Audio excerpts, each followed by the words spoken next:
get scared by a bear in the neighborhood. Call Joe Murray. I happen to trust Joe Murray.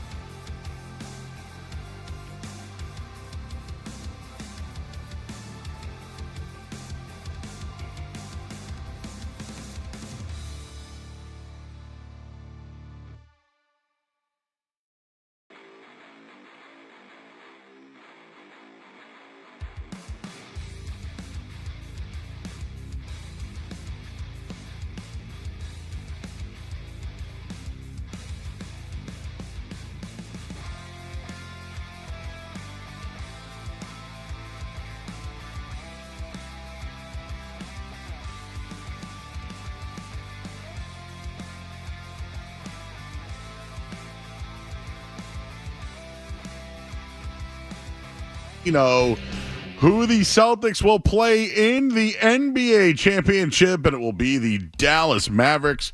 And we're going to have a ton of NBA talk throughout the night tonight. We'll mix in some other things. We have In or Out on the show. We have Murray's Musings, which you don't want to miss, coming up at 9:50 tonight. I'll do some betting talk later on in the show as well. And we got Joe Me the Money at the end of the show today, so hang out with us until 11 o'clock tonight. We got Skaz here as well, and the phone number is 617-779-0985. We're also on YouTube. I already see people in the chat. If you want to hang out with us tonight, this is the place to be.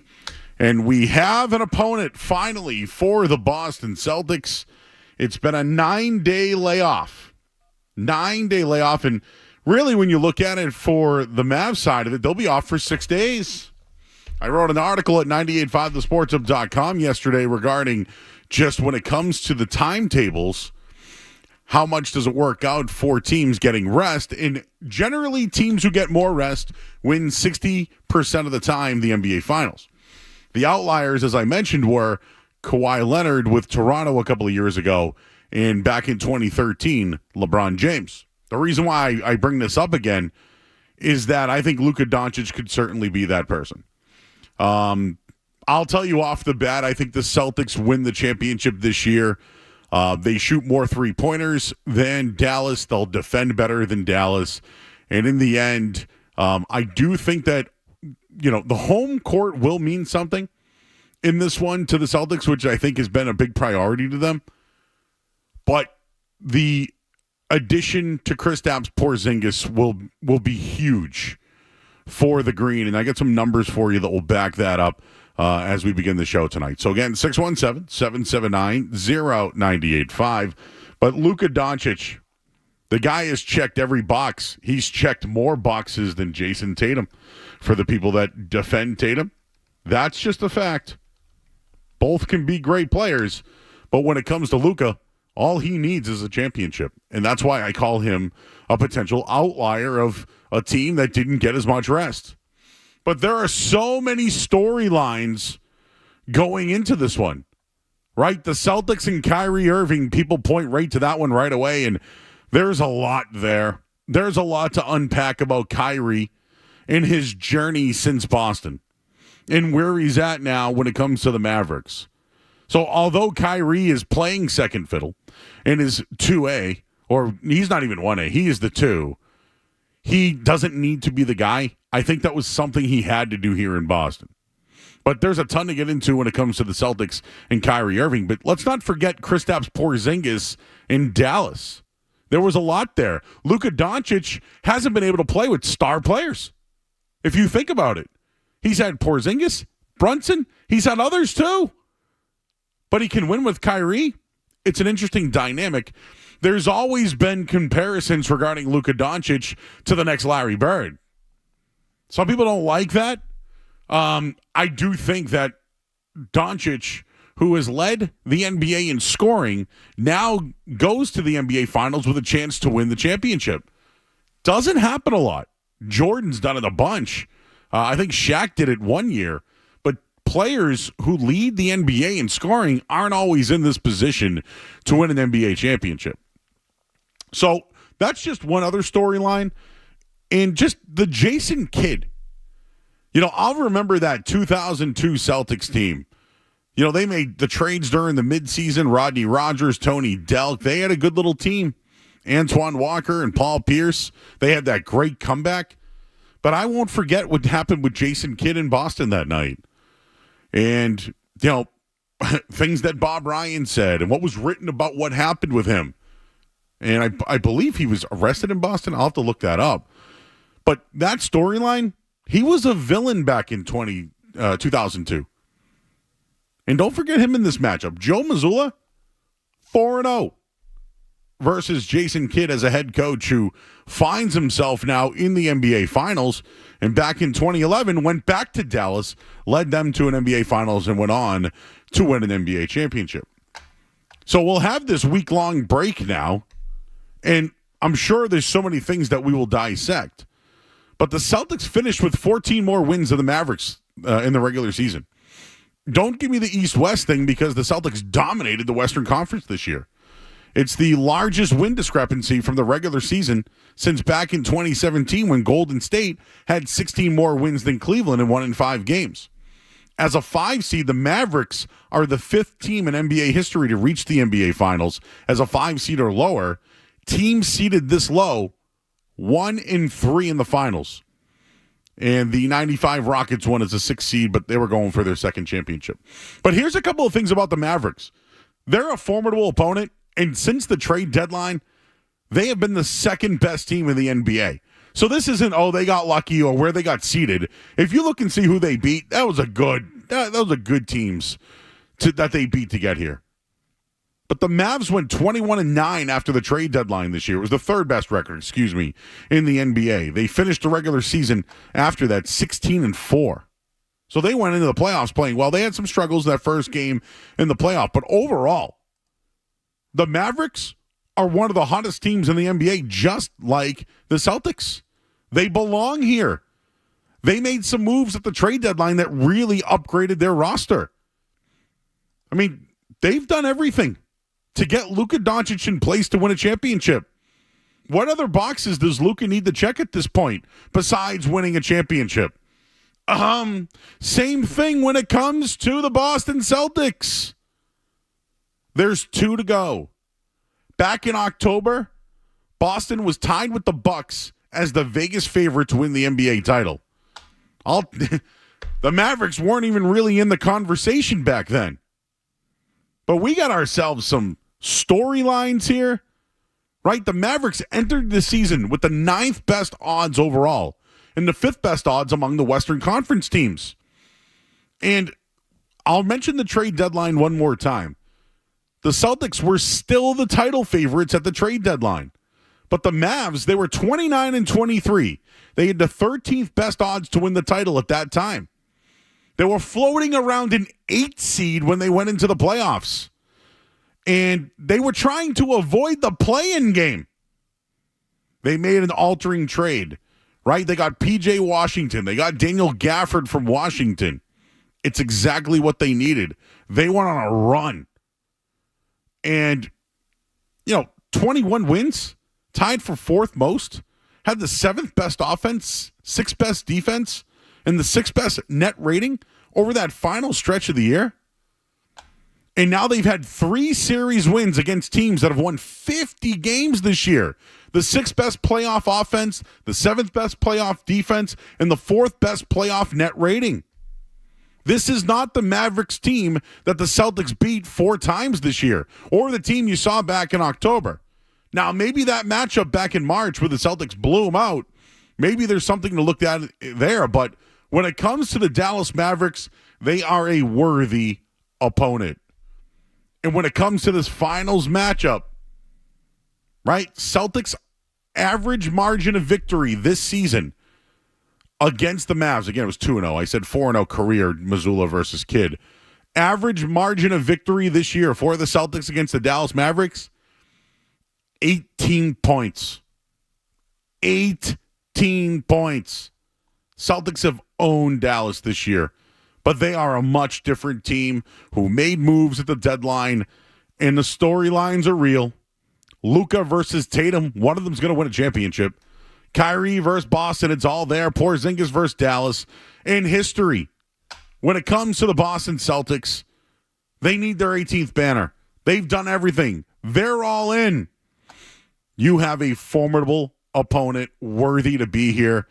And I'll tell you right now, Luka Doncic, his next box to check is a title.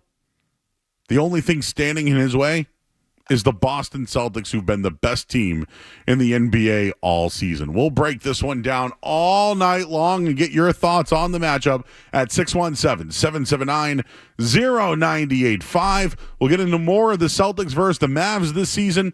We'll look at the duo on both teams as well. I got your betting numbers. Joe Mazzulla spoke. And an update on Kristaps Porzingis as well. We're here until 11 o'clock tonight. I'm Joe Murray here on 98.5 The Sports Hub. You're listening to Joe Murray on 98.5.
with women today. On the Sports Hub.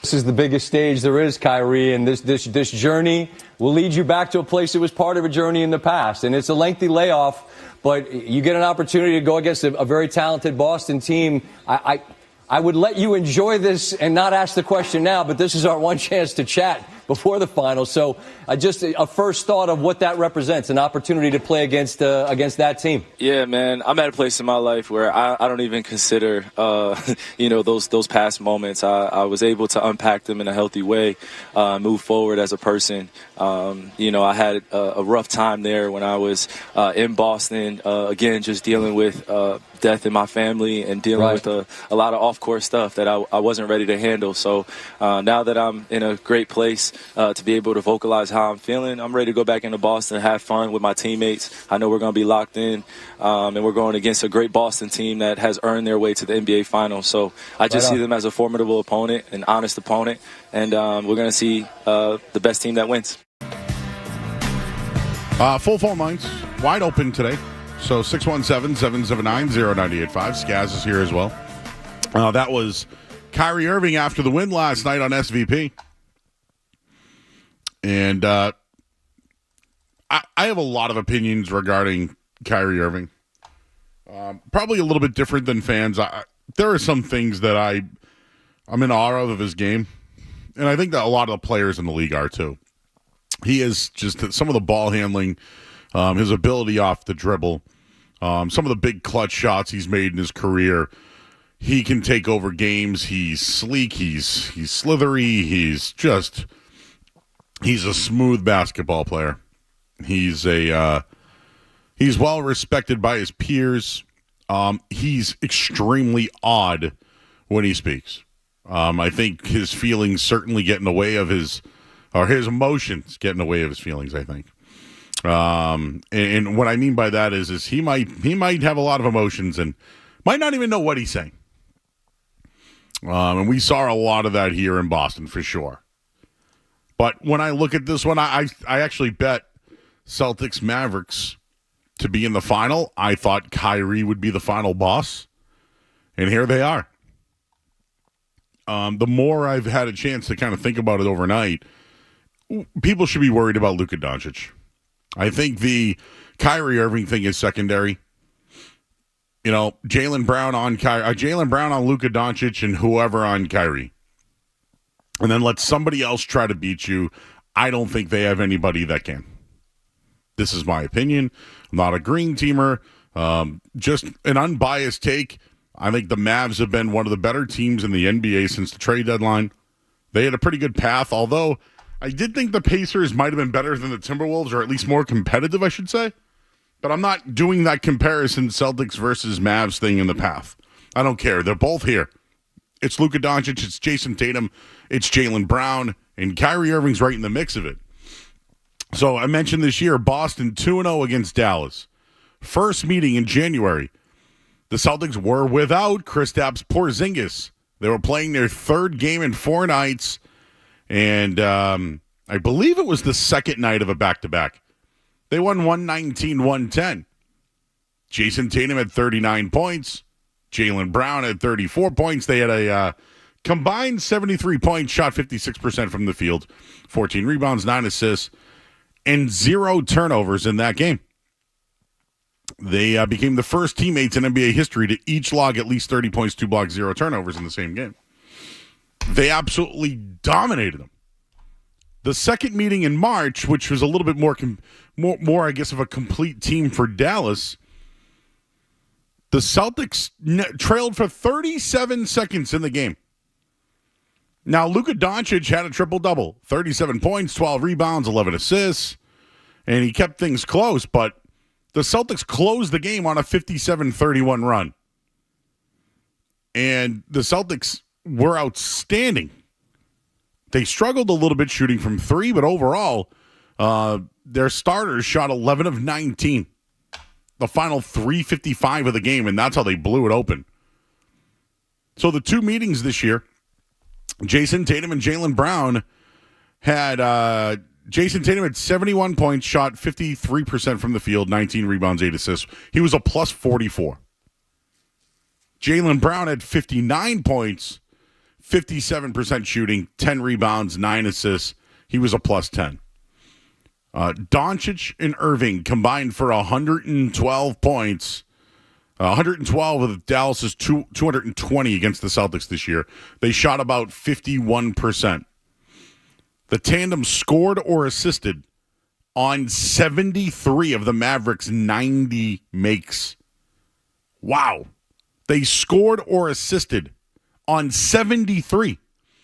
81% of the production from Dallas versus the Celtics this year was just Doncic and Kyrie. I don't think the Mavericks have third, fourth, fifth, sixth options to keep up with the Celtics. I don't. And I know at times star players take over. We've seen it with Luka Doncic the entire Western Conference Finals. And if you want to chirp Kyrie, I'd be careful. You don't want to poke the bear when it comes to Luka Doncic. If the fans go at Luka, he's going to go right back at you, and it's going to motivate him. No different than when Grant Williams got in the face of Jimmy Butler, and you saw how that worked out. So I would just say when it comes to Kyrie Irving, he shouldn't be at the top of your mind. Luka Doncic is. That's their best player. Everyone get out of the way. They're one of the highest isolation teams in the NBA. People say, look at the Celtics. Isolation. No, Dallas is number one because of Luka. Because of him. He is the guy to watch. People want the villain in the series. It's going to be Kyrie, sure. The guy to beat, the guy to stop, the guy who needs to stop the Celtics, it's Luka Doncic. I'm actually at the point, Skaz, where I feel like there's more pressure on Luka Doncic than Tatum and Brown in this series. And that's wild, right? Because the Celtics have to win a championship. They went all in. I feel like it's all on Luka. He's brought him to this point. He's already had MVPs, right? Rookie of the years, you name it. The only thing Luka is missing is that championship. And another thing, when it comes to MVPs in the league, Skaz, we talked about this off the air. A lot of these guys are European players. Luka has a chance to be that MVP, right? Luka has a chance. We saw Embiid do it. We saw Giannis do it. Jokic do it. I just think that there's too much on the Celtics. Like after PJ Washington, what do they really have? And then you want to bring in an X factor in Kristaps Porzingis? I'm trying to be fair. I think Luka is an all-time planet player. And has a guy who doesn't need to be number one in Kyrie Irving. But I don't think they have the next guys to stop the offense that the Celtics have. And if I get numbers on three-point shooting coming up in just a little bit between the two teams. But I think, guys, there's more pressure on Luka than the Boston Celtics. And I know there's a lot on the line for the Celtics. Trust me. I know that. And I know there's some people going out there right now going, I don't know, Joe. I don't know. And I know they're a fifth seed and whatever. Luka wins this, he's crowned. Yeah, but if the Celtics don't win this, everything was fake. The run was fake. The playoff, they got the easiest path ever. They couldn't close the deal once they got real competition. Tatum and Brown can't handle the pressure again. Tatum, can't shoot in the playoffs. If Brown has some bad turnovers late, I think all the pressure's on the Celtics. See, I like this. Number one seed. You think you're not wrong. I feel like it's more on Luka. He has to defend. If Luka wants to win the championship, he needs to defend. I don't think he can do that. See, I think Luka and Kyrie are both better defenders than people give them credit for. I agree. But I almost, and it's never gravy to get to the finals when you have an opportunity to win a title. But the Celtics they've been here. And Stevens has built this roster to win a title. They have a window with Horford getting older, with Porzingis' health, with, Derek White, even though I think he'll be back, his contract looming. Holiday's here, Tatum will be here, Brown will be here. But this team was built to win now. And if they fail after getting here and making it look so easy, every hater, they'll get crushed. Every hot take artist, we've had our fun with, to some people's chagrin. will be right. They will be proven right. It is a failure if the Boston Celtics don't win a title. No doubt about it, but so Luka loses and it's all fine? I don't think it's all fine. He's the next Larry Bird. He's the next great player, right? He's the next superstar for years to come. He's played with multiple guys and hasn't been able to win. So, I feel like there's more on Luka here. He can't just score. He can't put up a triple-double and keep his team in the game. I think the pressure on the court is more for Luka. I think. Gotcha. I think that's what I'm talking about. The narrative, but you're right. Yes. The storylines, that's the pressure on the Celtics. The Celtics should win this series. I think a lot of us, especially here, feel that way. I don't think it's going to be easy because Luka is a planet player. Kyrie is a planet player, especially in the clutch we've seen over and over again. So I think if you want to say Luka has more pressure in this series to perform well because his team needs him to. The Celtics, offensively too. If Luka has a bad night offensively, they're porked. They're porked. Absolutely porked. The Celtics are so good that they can afford bad nights here and there. From, we saw games where White couldn't shoot, where Holiday struggled offensively early in the playoffs. Tatum had his bad games. Horford had a couple bad games. Jalen's probably been the most consistent Celtic. So on the court, I think there is more on Luka's plate than anyone on the Celtics. All right. You heard from Skaz. You heard from me. I think there's more pressure on Luka. Maybe I should have said on the court. And I understand it's a complete failure for the Celtics if they don't win it all. I think they're too deep. And we'll get into Kristaps Porzingis, his availability soon and all that. But, man, Luka has checked every box possible. For the people who want to pump up the tires of Jason Tatum, he doesn't have the resume that Luka Doncic has. Only thing Doncic is missing is that championship. Same thing for the Celtics, for that matter. But Luka? I don't know, man. People compare him to Larry Bird. He just shut down Michael Jordan Jr. in a series. That's Anthony Edwards. Cantman. You heard that one yet? Cantman? I had not. Yeah. I like that. Yeah, Cantman. He'll be back. No, they'll be fine. They'll be fine. So we'll line up the phone lines for you at 617-779-0985. Let's talk to Eric. He's in Boston. Hey, Eric. Hey, boys. How you guys doing? Good. Good. Listen, I think we're going to look back and see that the Pacers was the hardest series that we're going to play. And I think just simply the pace that the Pacers played with, that offense, the ability to play up all those points, they were flying up and down the court. They had defenders. We didn't know where the points were going to come from. I think the way that the Mavs play, just kind of allowing the Celtics to get into that half-court defense and going into ISO ball, I really think just favors the Celtics. And when we've seen that versus the Cavs, they were lighting up Al Horford. I think swapping Horford out with Porzingis a guy who's able to switch on the pick and roll quite well. I just think by the numbers and the way the scheme set up, it favors the Celtics. I think even the Pacers beat the Mavs by 20-plus points both games that they played this year as well. I just don't think it's a great matchup for the Mavs. I don't either, and appreciate your call, Eric. For those who may think that this show is green and green-colored glasses, and no, just watch all the games. I think we worked both Mavericks games this year. That one where they won 138-110, they just went on fire in the final fourth quarter. And really, Dallas did nothing after halftime. They're a different team now. They're much better. Hey, they just played three pretty good teams. No doubt about it. I mean, they deserve to be here. They have their star player. I think there's a lot of pressure on Luka Doncic to defend in this one. And to Skaz's point, Kyrie and Luka are they're better than whatever numbers you'll see or put in front of anybody. But I think the Celtics are deep on their roster, and I'm talking 7, maybe 8. When you look at Dallas, after 3, I start questioning guys on their team. 617-779-0985. Everybody wants to talk about who's the best duo in the NBA.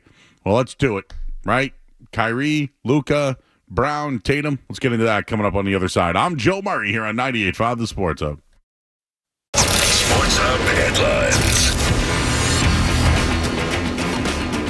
All right, Celtics will take on the Dallas Mavericks. We await Game 1 next Thursday. Still waiting on Kristaps Porzingis' availability, but was at practice today. We do have...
I do think that they're the better duo. Are they surrounded by the better pieces? No. It's no disrespect to Derek Lively or Daniel Gafford or P.J. Washington. Those guys could play. But the Boston Celtics starting five has been the best starting five in basketball. With Kristaps Porzingis in that lineup, they have 5 all-star caliber players. Now, let me say this real quick, because this was driving me crazy during the McNutt situation. Jason Tatum has to win the Finals MVP. When you're talking about being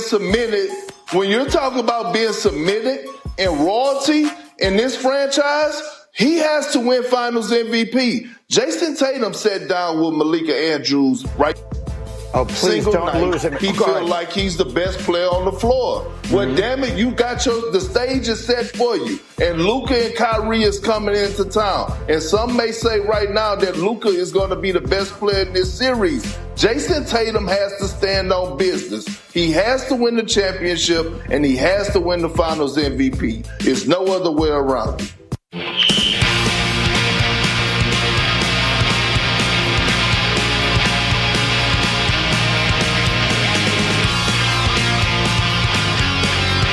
All right, back here, 98.5 The Sports Up. That's Perk. Perk's been saying everything.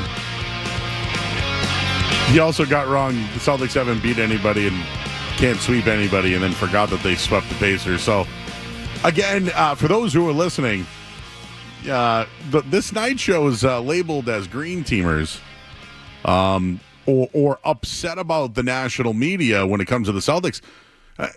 I'm not upset about their commentary at all about the Celtics. Like, if you want to try to make up a story about Tatum and Brown, at least do your research. So that's my take on it. My take isn't being upset about the national media talking bad about the Celtics.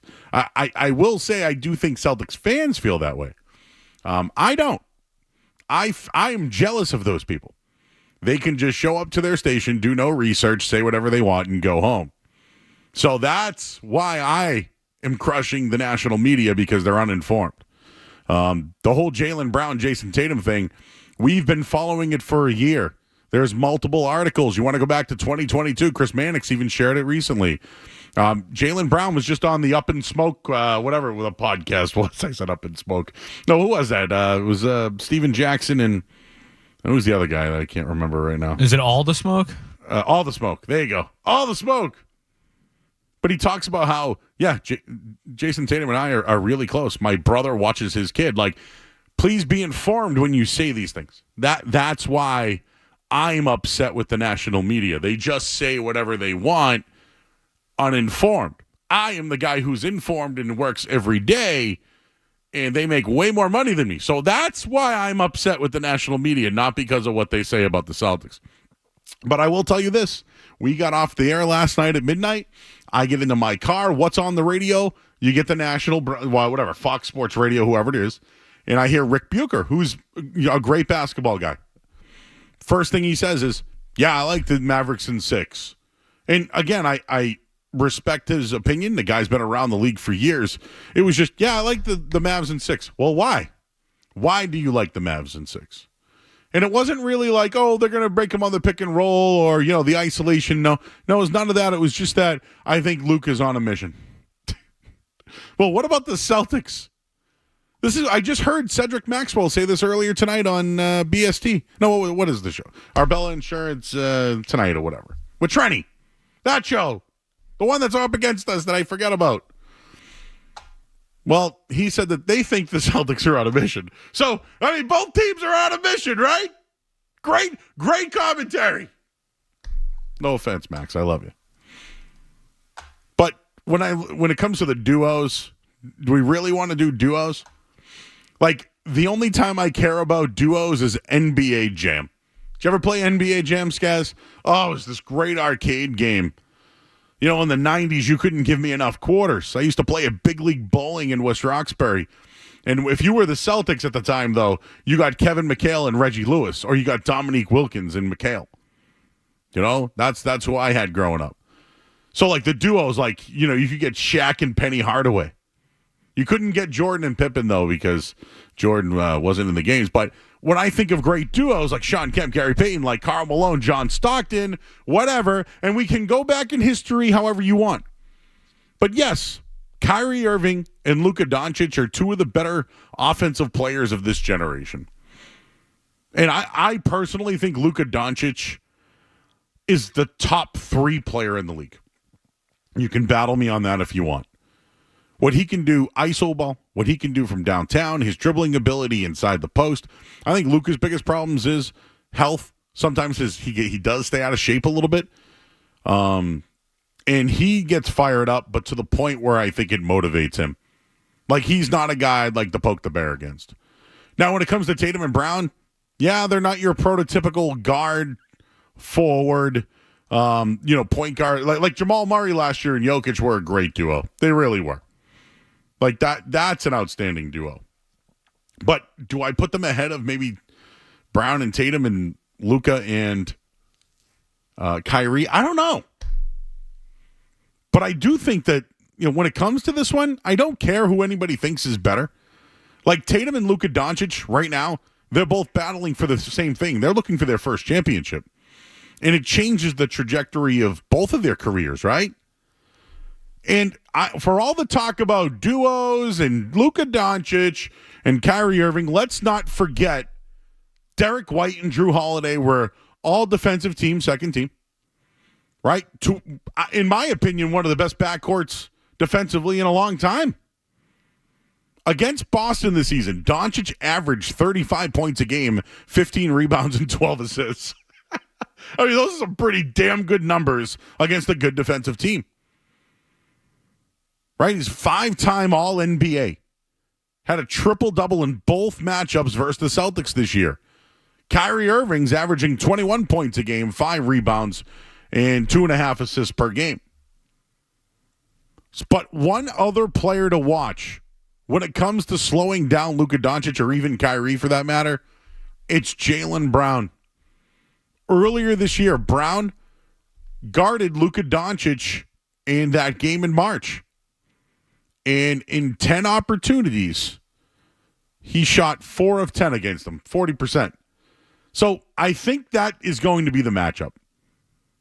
I think it's going to be Luka Doncic, Jaylen Brown, and everybody else.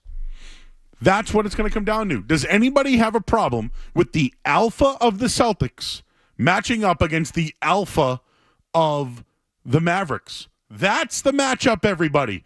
Don't do Kyrie and Tatum and all that. Can Jaylen Brown stop Luka Doncic? And when it comes to the pick and roll, whether it's Al Horford, Kristaps Porzingis, or even Jason Tatum for that matter, will they be able to adjust? If isolation basketball is what Dallas plays, or they force them into, they won't be able to keep up with the Celtics scoring. That's just a fact. So I think for Dallas, they need to play the style of basketball that the Celtics do. Miami did that in Game 2 in the first series, everybody. That happened. Right? Game 2 in the second round, I thought the Celtics just played terribly. Like, they shot terribly in Game 2. But look at what the Pacers did. They tried to keep up with the Celtics, and in the end, they couldn't score. Dallas doesn't have that problem. They have a guy in the clutch. They have a closer. They have multiple closers. They don't have a lot of everything else. But if they're going to go ISO, which, again, number 1 ISO team in the league, I don't think they have a shot. I don't think they can keep up point for point with the Celtics, specifically the way that they play defense. Not to mention, if Tatum's on Luka, who's on Kyrie? Is that Drew Holiday? Is that Derek White? And their bigs, I'm sorry, I don't respect them. Kleber can shoot from the outside, but so what? Spread the floor, he's not going to do anything. Lively, can he stay healthy? Back-to-back games now, he's left. But I don't buy their bigs. I don't buy them. Sorry. It's Jaylen Brown, Luka Doncic. That's what it comes down to. And can Jason Tatum, can anybody stop Tatum defensively on their team? No. I've already given you the numbers in both games this year. He's dominated. I don't think they can do it in a 7-game series. 617-779-0985. I got your betting odds. I already won my Mavericks Celtics final. I think I hit 650 on that. So, or it was plus 650. I think I put like $50 on it. Whatever. But I get the odds for you coming up on the other side, and we'll get into more of Kyrie Irving after the win and some other things as well. I'm Joe Murray. Gets Gaz here as well. You're listening to 98.5 The Sports Hub. Don't go anywhere. There's more Joe Murray. On the way on 98.5.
Of having special people and being a part of an organization like this, you're just appreciative, and I'm grateful. It's about to be crazy, G. When you have all-star caliber players out there, it should make the game easier for you. And I talked about it before, but that's the true telltale sign of a great player is how well they integrate themselves into a new system and with new guys. They have a team-oriented, at all times, vibe and culture here, and I had to be able to adjust, my individual talents to the greater good of the group. Even if I ever had the inclination of like, hey, I want to test free agency, it's like, no, Boston's no, you're coming right back. You guys will have me back. I plan on re-signing here next year.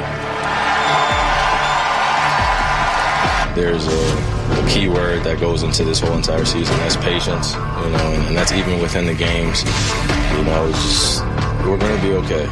We're going to be fine. I want to make sure that we're going to be fine. I had to call Brian, and tell him, I apologize for being that young player that wanted to everything at his fingertips. Sometimes getting the most out of the group. It's not the easiest thing in the world. Has your mindset shifted, though, in regards to re-signing with Boston, like the announcement? Ask me July 1st. So it's a video of me and one of my best friends talking. And then it turns out to be a dissection of a free agency. I'm asking a question about the fans. You brought up the fans? I didn't really come into this game to be cameras in my face, be famous. I'm not going to let any of it. It is. Just defensively, you guys have been taking shortcuts. So do you see that? How do you guys fix things like that? I don't know. It's up to Brad. Try to come in and help as much as possible. We should have probably trapped him a little bit more like every other team does in the league. But we didn't. I'm definitely taking some things up for the playoffs. It just makes no sense to put emphasis on these regular season games. I can't wait for all this other BS about regular season and keep getting better and talking over and over and over and again about what we can do to keep getting better in the regular season. I just want to be at the highest level playing. No, I'll be fine. Why do you think that? Because I'm here. Have you ever had a shooting stretch like this? I think it's now at this point 19 for 62. Yeah, who cares? For me, the 22 shot, I should have shot 30. I mean, truth be told, it's no time to be disappointed. I think that, you take your lessons, you take your ass whipping that they handed us, and you move on. I'm going to be honest with you, I'm just trying to make it back to Boston first, safely. Get to see my family, decompress, do what humans beings do.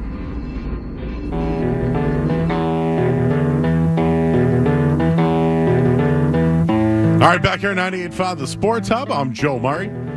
Credit to NBC Sports Boston for putting that together. That's the Kyrie start to finish there. Woof. We'll get into Kyrie at the top of the hour in a little bit here. But, oh, man. I already can see it now.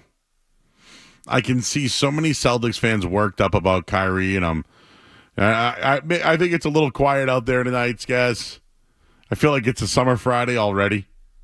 I see about 60 people in our chat tonight, so at least I know some people are listening, but man, this is a quiet night, everybody.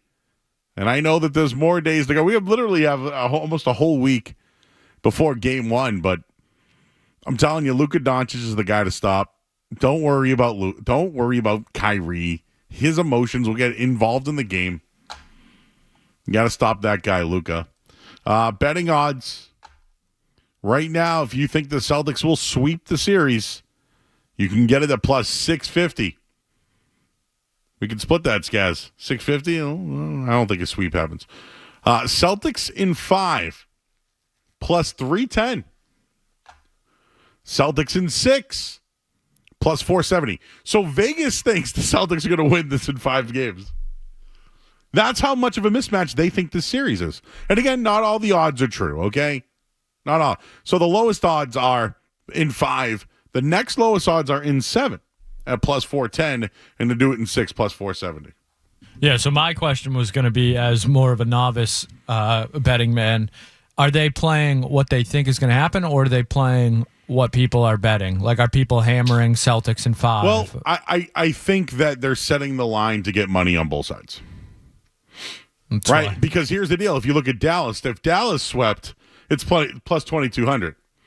The way some people are talking today about Dallas, you might jump on that. The Mavs in 5 plus 1,100. Mavs in 6 plus 550. And then the Mavs to win in 7 games plus 800. So I thought those odds are pretty interesting. Also, the Celtics were underdogs just 3 times all season long. It was tied for the fewest by any team to reach the NBA Finals this century.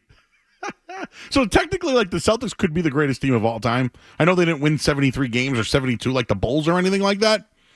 But, I mean, as far as, like, betting-wise, I mean, in this century, they've been underdogs 3 times in one season. And I've seen Grandy put out these lists all season of their, plus-minus rating and stuff like that, and they stack up with, like, every great team ever.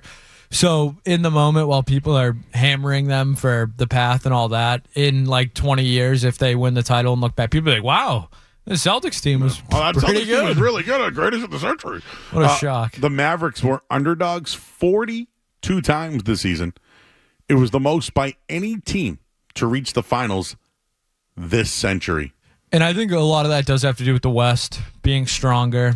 And to your the Celtics crushed the West this year. Absolutely. Sorry. You almost triggered me. Did you see that? I almost went into like a Spicy convulsion. Joe there. But no, to your point earlier where you talk about the pressure being on Luka, I think you could add in the pressure of the Western Conference. The window is smaller there. The teams are better there. OKC is on the rise. Minnesota is on the rise. Jokic you have to think Jokic is going to be back. Phoenix, who knows about Phoenix and what happens with them? But I'm just saying, like, they were in the mix. OKC getting bowed out, that was big. Some team drafts Bronny in the West. They get LeBron too, So, I think if you want to add to the pressure with Luka, I think the Western Conference is part of it. Should probably mention the Warriors in there too, who I know weren't what they normally were this year, but, could they kick the can again? Could they go for another run? We'll see. But yes, that's another thing to add to make my arguments, guys. There's more pressure on Luka because it's harder for him to get back there. Kyrie's not going to play like that. There's one thing I'll guarantee. Kyrie and Luka will not continue to be this good together unless Kyrie is fine with being the number 2. Which I think he is. I think he prefers it, honestly. But again, as most duos happen, great duos, they'll always break up. I actually do agree with that one. Not many duos, guys, hang around. Tom Brady didn't, right? I mean, I'm just saying, not a lot of duos. Whether it's Brady Belichick, right? Whether it's, I'm just using that one as a football Kobe reference. and Shaq. Kobe and Shaq. Jordan and Pippen, look at them now. Can't stand each other. Like their kids are involved in it. That's deep, bro. That is deep. So, yeah, if the Celtics win, it could be interesting about the future of the duo. But I'll tell you, the future of the duo with the Mavericks, it's hard getting back there with all that competition in the Western Conference. 617-779-0985. I'm Joe Murray. We'll take a quick look at the Sports Hub headlines and more into Kyrie Irving coming up next here on the Sports Hub. WBC Infinity bus from the Town Fair Tire Studio, the home of the Bruins, Patriots, Revs, and Celtics. On Maxi step back three is good. Boston's home for sports is 98.5, the Sports Hub, the Beasley Media Group station. Sports Hub headlines. All right, Celtics and Mavs. They'll play next Thursday, Game 1 of the NBA Finals. Kristaps Porzingis back at practice today. Still no word yet if he'll be ready to go. I think he will be. NHL playoffs continue tonight. Edmonton goes to Dallas. Series tied at 2 for Game 5. Puck drops 8:30 tonight in that one. In Major League Baseball, the Tigers lead the Red Sox 1-0 right now over at Fenway Park. Bottom of the 4th inning. And Mike Tyson and Jake Paul forced to postpone their match due to an ulcer by Mike Tyson. It's just a weird headline. And these headlines are brought to you by Safety Insurance, providing comprehensive coverage for your auto, home, and business. Ask your independent agent about safety, Mike Tyson. I'm Joe Murray. Your next update in 30 minutes. It's not just the games. It's the preseason, the postseason, the drafts, the trades, front office drama, the locker room banter, and you talking all about Blah, it. blah, blah, blah, blah. On Boston's home for sports, 98.5 The Sports Hub. All right, we got hour 2 of the Joe Show. Full show. Here on 98.5 The Sports Hub. We're here until 11 o'clock tonight. Skaz is here. We got our friends on our YouTube chat tonight. I mean, guys, we're here. Summer Friday, it feels like it. We're talking about Temu in our chat, which I like. Sometimes I don't know when it arrives, but it's definitely cheaper than some other places. Mavs are not winning the series, says Einbein. Ignore the national sports media. Again, my issue with the national sports media is that they don't do their research. Not that they're wrong about what they say. Because they don't do their research and they're wrong. How about that one? Who else is in there? We're always here, Joe, says Einbein. So if you want to join us on the chat, YouTube tonight, we're live. And I continue to take your calls at 617-779-0985. But I just wanted to bring up the Kyrie Irving split. It was 5.5 years ago. Right? When you think of villains, he's right up there. But he's the guy that stands in the way of the Celtics winning a championship. Just thinking of Kyrie Irving. Remember when he went on to the leprechaun at midcourt and he scuffed his...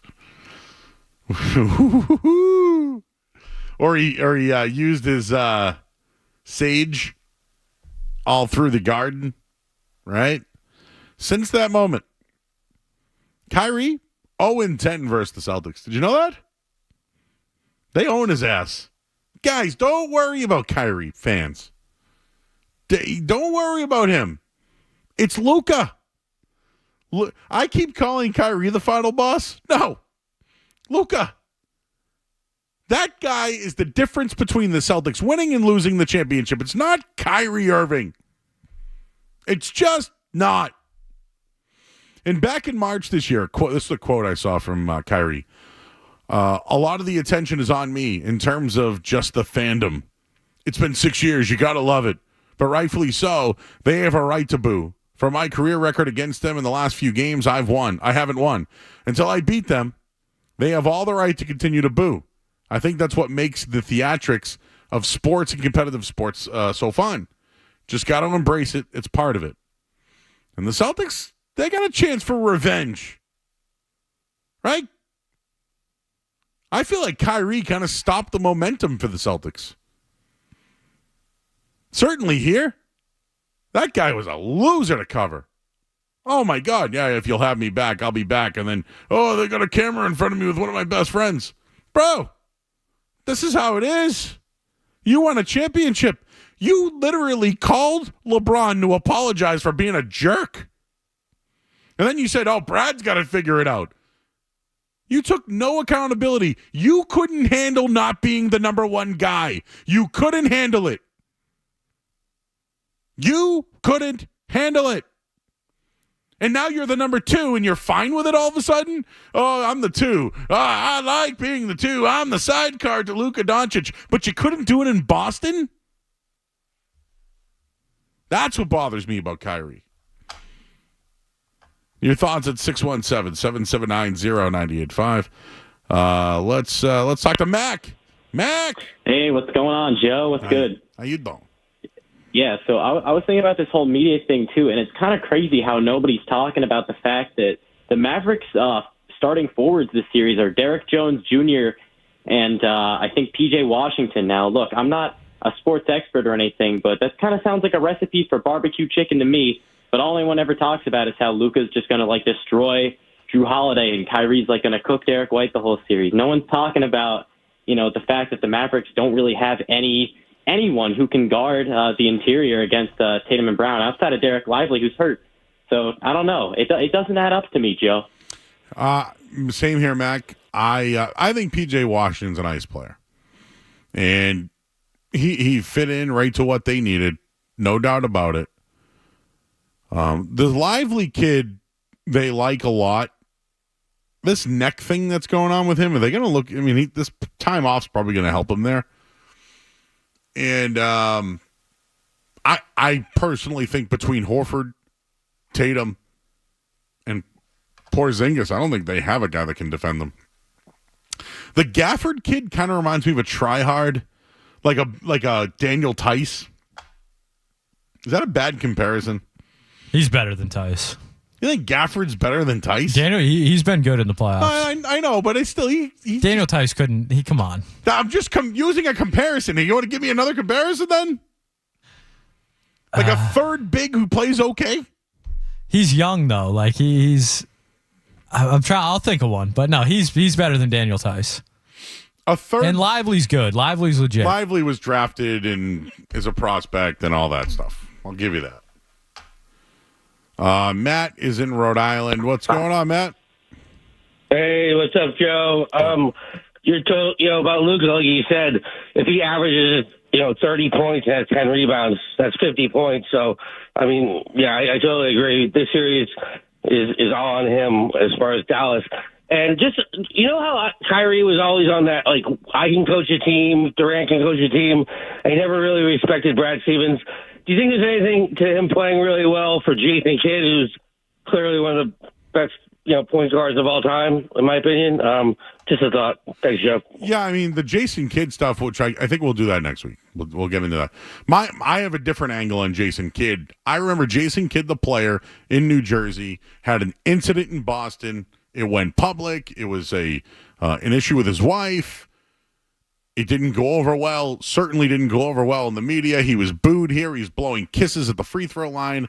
They blew one of their biggest leads because I think he was a part of the distraction that the Nets had at the time. And this is like the Kenyon Martin, Kerry Kittles. I believe it was like that group. Maybe Keith Van Horn. I might have to look back a little bit at that 0-2 team. But yeah, Jason Kidd towards the end of his career. Jason Kidd is a Hall of Fame, absolute talented point guard. And the one thing about Jason Kidd was he continued to get a better three-point shot. And when him and Dirk and that team, J.J. Barea played off guard with Barea. He started hitting his three-point shot. People stopped defending Kidd around the perimeter. I think he's had a rough time when it was Milwaukee or Brooklyn or whatever it was. Now in Dallas, it's the Luka show. I don't know how much credit I want to give Kidd. I don't know yet. Just like I want to give Missoula some credit, because I do think in the playoffs, Missoula's been way better than the regular season. But is it the talent of the team or is it Missoula? So when I look at Dallas, it's hard to get through the Western Conference. But he has a planet player in Luka Doncic. Just like Mike Budenholzer. Good coach, right? Good coach? Well, when you have Giannis on the team, it's a different story. I feel the same way about Joe Mazzulla, but at the same time, I think they've built around Mazzulla. They've surrounded Mazzulla to the point where he can't screw it up. Jason Kidd? Oh, he's got time to screw it up.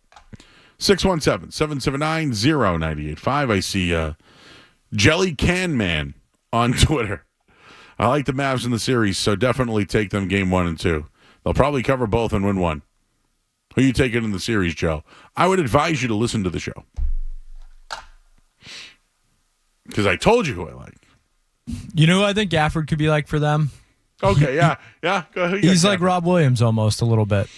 Defensively, very good. Offensive game is okay. He's probably a little bit better offensively than Williams and a little worse defensively, but he's a 6'10", 6'11" big man that's really athletic. Probably gets a block and a half a game. He'll get up some rebounds. He's had some injury things, which is Rob Williams-esque, but I think he's kind of like that type of player, but I think he's a little better offensively. Okay. I think he's just a hype guy. I think he's just a big with a motor. That's it. Yeah, it was Rob Williams, though, right? Like he was a little more skilled, don't you think? Does he defend like Rob? Gafford's a good defender, yeah. He defends like Rob? Maybe not as many positions. He's not as athletic, but he's especially like under the hoop and stuff. He's a pretty good defender. All right. Well, now we're gonna keep watching that guy. I don't know what it is about him. He's like a spark for them. Can't really explain it.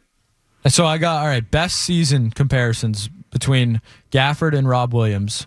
Points per game, Gafford has averaged 11 this year. Rob Williams averaged 10 in 2022. Okay. Rebounds per game, averaged just under 8, or just under 8 this year. Rob Williams' best rebounding season, he averaged just under 10. Okay. Assists per game, 1.5 to 2. Steals per game, basically equal, 1 steal a game. Blocks. Where was Gafford drafted? Or was he? I believe he was. He was a pretty high. He was out of Arkansas, right? I think. But blocks per game, Gafford 2.1, Rob Williams 2.2. So I think they're pretty comparable. Yep, he went to Arkansas, second rounder. Wow, so they're getting that type of production from a guy, and obviously Rob Williams was a mid-first round pick, or 20s. Huh. All right, Skaz. And in the last 2 games, he's had 11 and 9, 12 and 8. He's got 7 blocks, and wow. I guess Gafford's been a little better than I'm giving him credit for. I still think he's liable to struggle in this series. Yeah, I think it's a tough matchup for him because they're going to pull him away from the basket. They're going to, whether it's Horford or Porzingis. I mean, the Celtics spread the floor. I think that's their advantage against the Mavericks is they're deeper and they're better offensively. All right, let's get an update on Kristaps Porzingis. Also, J.J. Redick spoke to Ryan Russillo, former 15-10 guy. And Joe Mazzulla had an update on Kristaps Porzingis. We'll get into all that coming up next. I'm Joe Murray. He's Skaz, and he likes Gafford. I don't. On 98.5 The Sports Hub. You're listening to Joe Murray on 98.5. You're listening to Joe Murray on 98.5 The Sports Hub.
how Kristaps Porzingis look, because I do feel like if he's not back on the floor, I don't expect him to look 100%. If he do, that would be shocking to me. But if he's 75%, he's back on the floor and he look as if he has his rhythm, then I got the confidence. I'll be way more confident than what I am, because I feel like whether they play the Dallas Mavericks or the Minnesota Timberwolves, it's looking like the Mavs. But I feel like Kristaps Porzingis definitely has to be at his be on the floor in order for them to win it all. I really do. I think he's the most important player to that team for what he brings on both ends of the floor. Really? So you don't think they could beat Dallas or Minnesota without Kristaps Porzingis? No, I don't. I think you need him. You need that. I mean, he's 7'2". He's 7'2" for a reason. Okay, he stretched the floor. When it comes down to rim protection, I think this has been one of his best years. And not only just blocking shots, but altering shots. And you need that when you're facing a team like the Dallas Mavericks.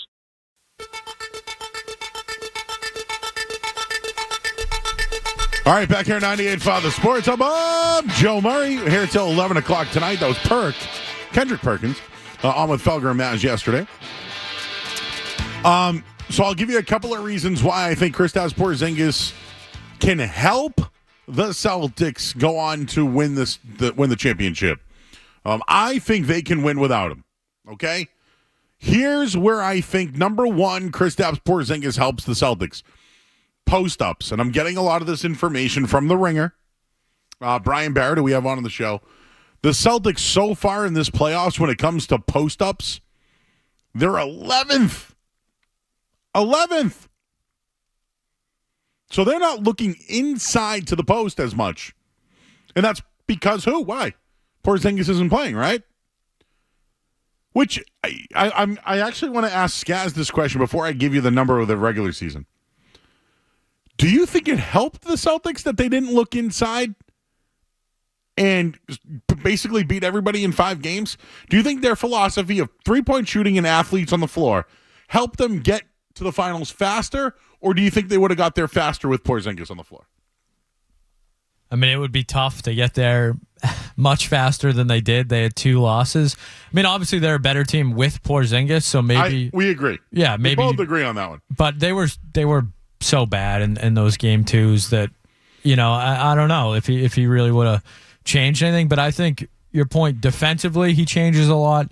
And it's just you're getting a better Al Horford when Porzingis is out there. Plus, he comes off the bench. Exactly. That's what I mean. He's getting better matchups. He's not as spent late in games. And I know he's been awesome, but 7-game series, NBA Finals, everything that goes with it, the more rest Al Horford can get, the better. So, yeah, I'm in the camp that I think they could win the series without Porzingis, but I think they could dominate the series with Porzingis if he's, 80 to 90% healthy.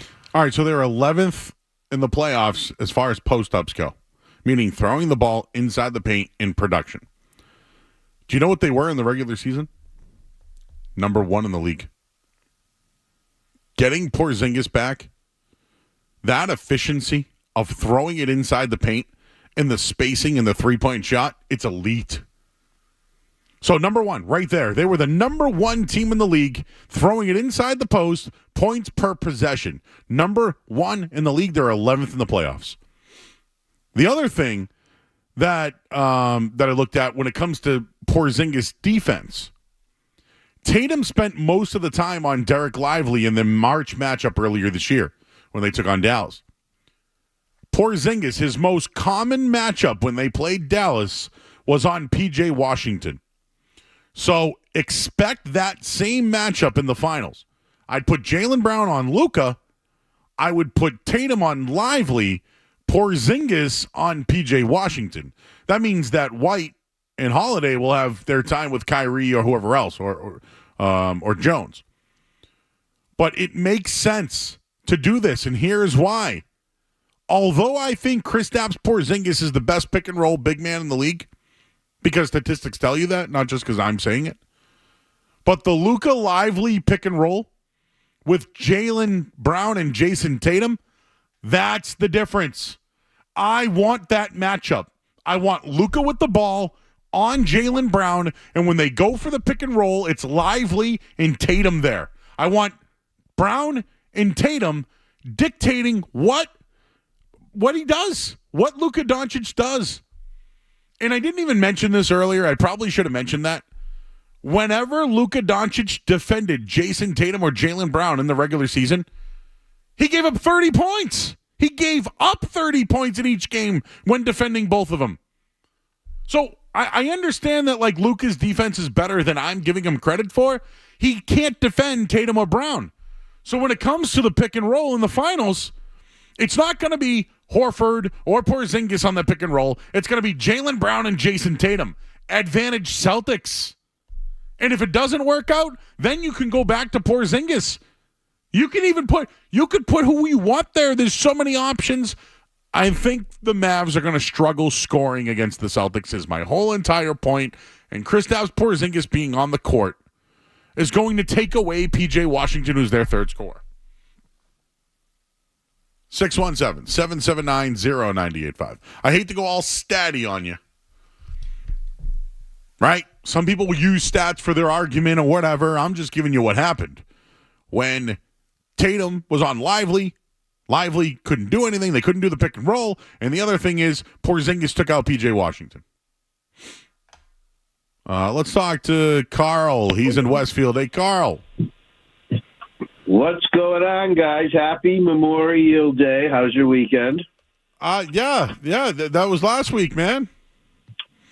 Excellent. Yes, sir, it is. And we continue. Yes. Hey, you know what's funny is you're comprehensive, and I think your producer, Scad, said the smartest thing, which is with Porzingis and what you just added, we really are a completely dominant team. And to think, I joked about Derek Pirates of the Caribbean White. He wiped out the Sixers. When he's hot and can run a floor, add in Holiday, and the reality is average Al is above average. I think Scott says he's 39. But when he's dropping 7 threes for 21, we're like a nightmare to other teams. It's like when you have to prepare for so many different outstanding options, we're so lucky and blessed that we have that option. When they all mesh together, they can beat teams running backwards. You know, they just wiped them out in 4 games and took away 3 games and hundreds of millions. The only people that doesn't like them is the advertiser revenue. We're blessed. All right, Carl. Appreciate you, my man. Is that like one of your dad's friends, Skaz? I wish I could say yes, but no. And Horford is 37. 37. Oh, Horford's 30. What do you call him? 39, I believe. 39. Listen, whatever they do on the pick and roll, I think they're fine. Luke has gone more ISO than pick and roll. So all this pick and roll defense I keep telling you right now, they could just go ISO to try to slow the game down so the Celtics can't get in rhythm. That's something that can Jason Kidd come up with that game plan? I don't know. But if I'm looking for ways that Dallas can slow down the Celtics, it's ISO ball. If you get ISO ball on both sides, I think the Dallas has a shot.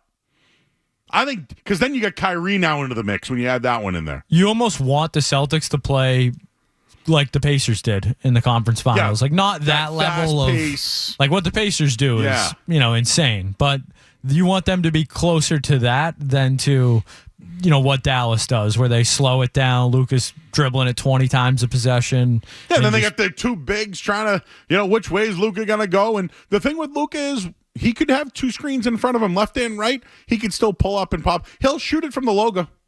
He has the ability. I like the chances of Brown and Tatum dictating what Luka does. And let Holiday and White worry about Kyrie. And listen, I think if Porzingis is playing and he's covering P.J. Washington, I don't think P.J. Washington is going to do that well. I don't care if Porzingis is 80%. Give me the 7'4", long wingspan guy who doesn't have to play, stretched out, can play the post. Give me that on P.J. Washington all day.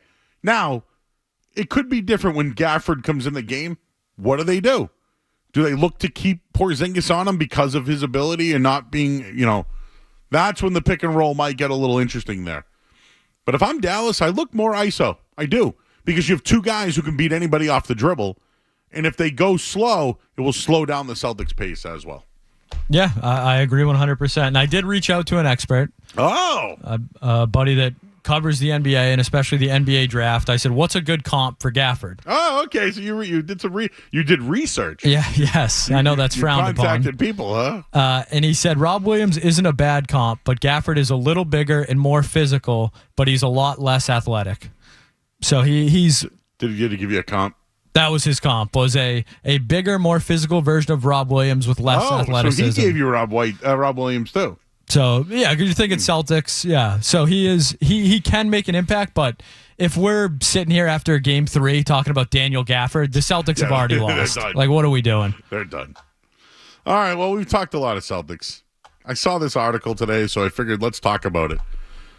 The Red Sox have underperformed, says somebody. We'll tell you who said that. And again, we haven't done much Red Sox on the show here because there's nothing to talk about. But I figured this one would be worth talking about. So we'll take a quick break. We'll get you the headlines here on 98.5 The Sports Hub. Sports Hub headlines. Celtics and Mavs will play next Thursday night, Game 1, right here on 98.5 The Sports Hub. And Kristaps Porzingis was back at practice today. And Joe Mazzulla said that he went through a couple of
11 tonight. Skaz is here. It's a Friday.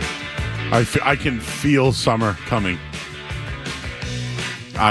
Friday nights in the summertime, let me tell you, in the radio business, it is oof.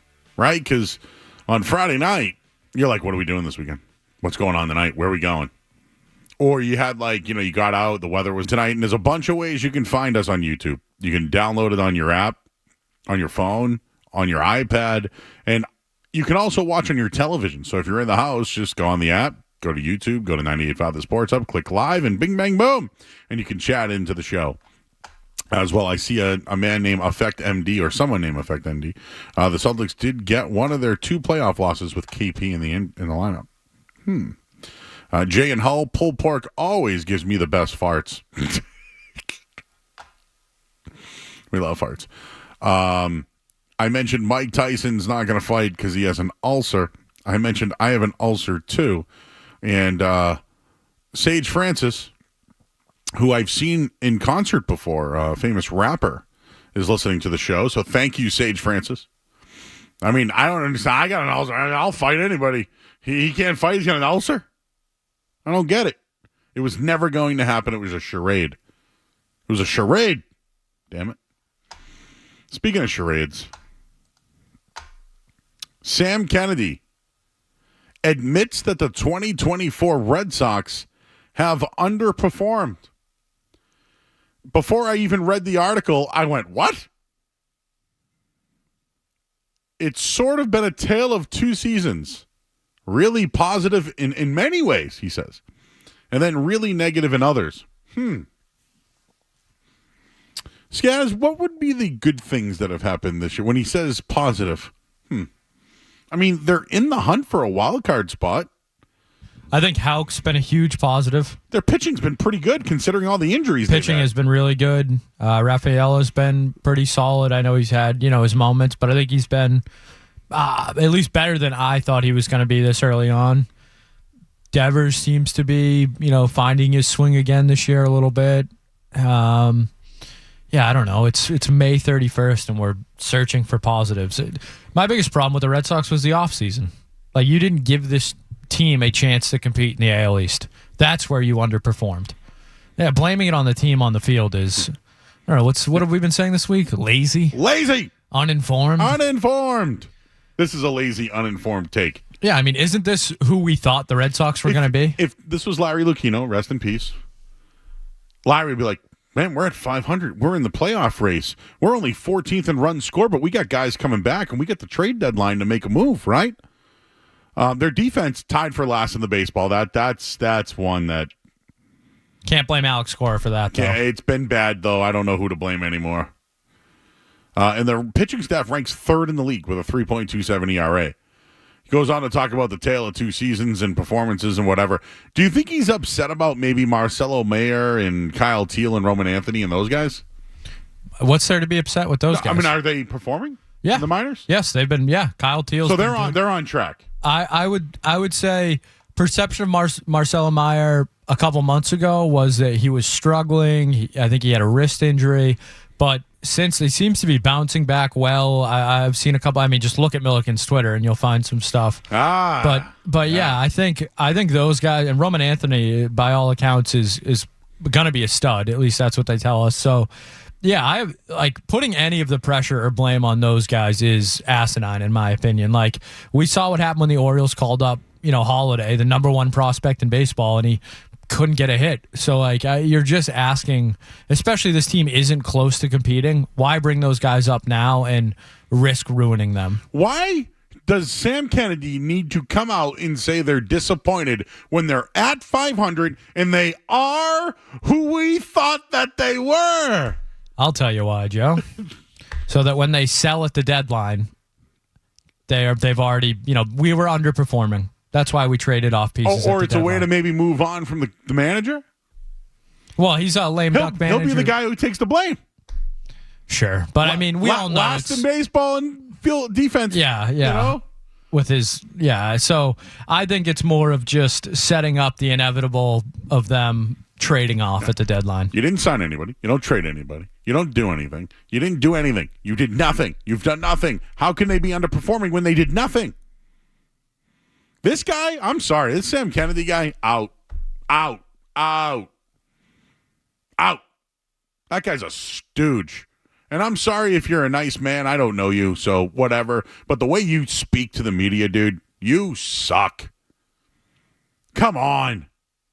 You are just, you're like the, how do I explain this? You're the guy with like the bag in your mouth. You just chirp, chirp, chirp, chirp, chirp, chirp, chirp. You say nothing. Anything you say is so meaningless. I don't even know why we even listen to you. Like that guy, imagine interviewing him every week. No. Out. He gives you nothing. Oh. Awful. This is where I miss Larry. I miss Larry. Larry will tell you like it is. Hey, our guys in the minors are doing great. Yeah, we're 28-28. We're in third place in the American League, and we're right out of the playoff mix. Like, get people excited, right? But to Skaz's point, they're setting you up. They're going to trade at the deadline. They're going to sell. They're going to suck. They're going to get a new manager. Nobody's going to want to manage the team, just like nobody wanted to be the general manager of this team. You know what? I somewhat will look back on Alex Cora and be like, man, how did you work for this big market team and deal with that crap and that guy? And again, John Henry, where is he now? Nobody's seen him, right? Hey, Wick Grossbeck's a present owner, wouldn't you say? Demanded some changes in the offseason and got them. Best in the business. Right? Told the general manager and coach, hey, you make the moves, and we're going to surround you with better coaching help. They did all those things. I would just like and again, I'll give the Celtics even more credit. But I keep mentioning that 2002 team against the Nets and Jason Kidd. That team went to the Eastern Conference Finals, and Danny Ainge goes, yeah, this team's not good enough to go far. And he literally blew it up. They sucked for years. They ended up winning a championship in 2008, right? They kind of had a couple of bad years again. And then they end up getting the top players. Between Jaylen Brown, Luka Doncic, and Jason Tatum, right? Aren't those guys all number 3 picks over the last few years, all in the finals right now, right there? Like back then, Danny Ainge would tell you, yeah, we're working on things. We kind of suck. Whatever. Like Sam Kennedy, you can't be disappointed with a team that you didn't pay for. You can't be disappointed in a team that's been ravaged with injuries all year long. You can't be. Because we're not. Hell, I can't even believe I spent 10 minutes talking about you. 617-779-0985. Frank's in Burlington. Hey, Frank. Hey, how you doing? I just wanted to talk about how I see this finals matchup. And I see this as a really favorable matchup because Dallas is a guard-oriented team. I mean, Luka and Kyrie are 70-80% of the scoring load. I know they got a couple other guys that play good defense, and they can get you 7-8 rebounds like Lively and Washington. But, I mean, Drew Holiday is a lockdown one-on-one defender. If anybody can match up with Kyrie, he's the number one guy in the NBA who can do that. Derek White is a good on-ball defender. I mean, the Celtics are a nightmare matchup for the Mavs, and I just think it's going to be a great series for the Celtics. All right. Well, I don't know how guard heavy you said they're kind of guard heavy. I think they got bigs. Between Washington, Lively, Gafford, Jones can do some things, but I don't think they're as guard. I think if anything, the Celtics are guard heavy and can defend. Well, I mean, I think they're guard heavy in terms of, the scoring load. If Kyrie and Luka aren't giving you 60, 70 points, I don't have confidence that Washington and Lively can give you 20 or 25 on any given night. Where the Celtics have Porzingis, Brown, Tatum, Holiday, White, these guys can get you 20. They got more guys that can give you 20 points on any given night. I only see 2 guys that can do that on Dallas. So unless they're firing on all cylinders, I think offensively it's a tough matchup for the Mavs. It's a really tough match, and that's what we were saying earlier is that if they go to ISO, they'll slow down the Celtics, and that's their shot.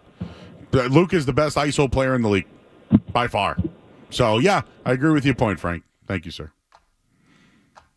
I just wanted to. I know we were talking. We're talking Red Sox, and we just got in the Celtics real quick.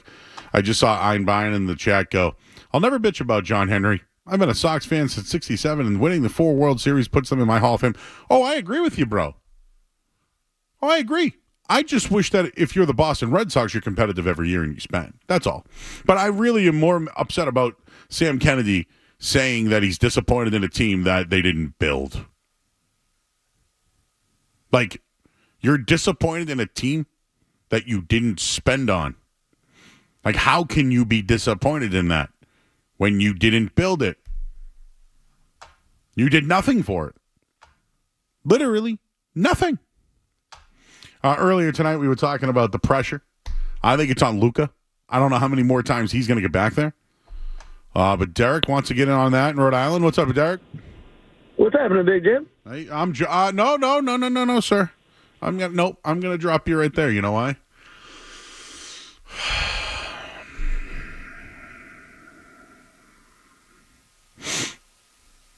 What do I got to do? It's a chunky. Uh-oh, you got a chunky. Do you think that was on purpose? No, I don't think so. You think he just doesn't know what he's doing? Excitement, getting on the air. No, but do you think he screwed up? Or, yes. Oh, he knows my name's Joe. Yeah, probably not. If he didn't know, just say Murray. There you go. There you go. Hey, right? Murray. Hey, Murray, how are you? Hey, man, how you doing?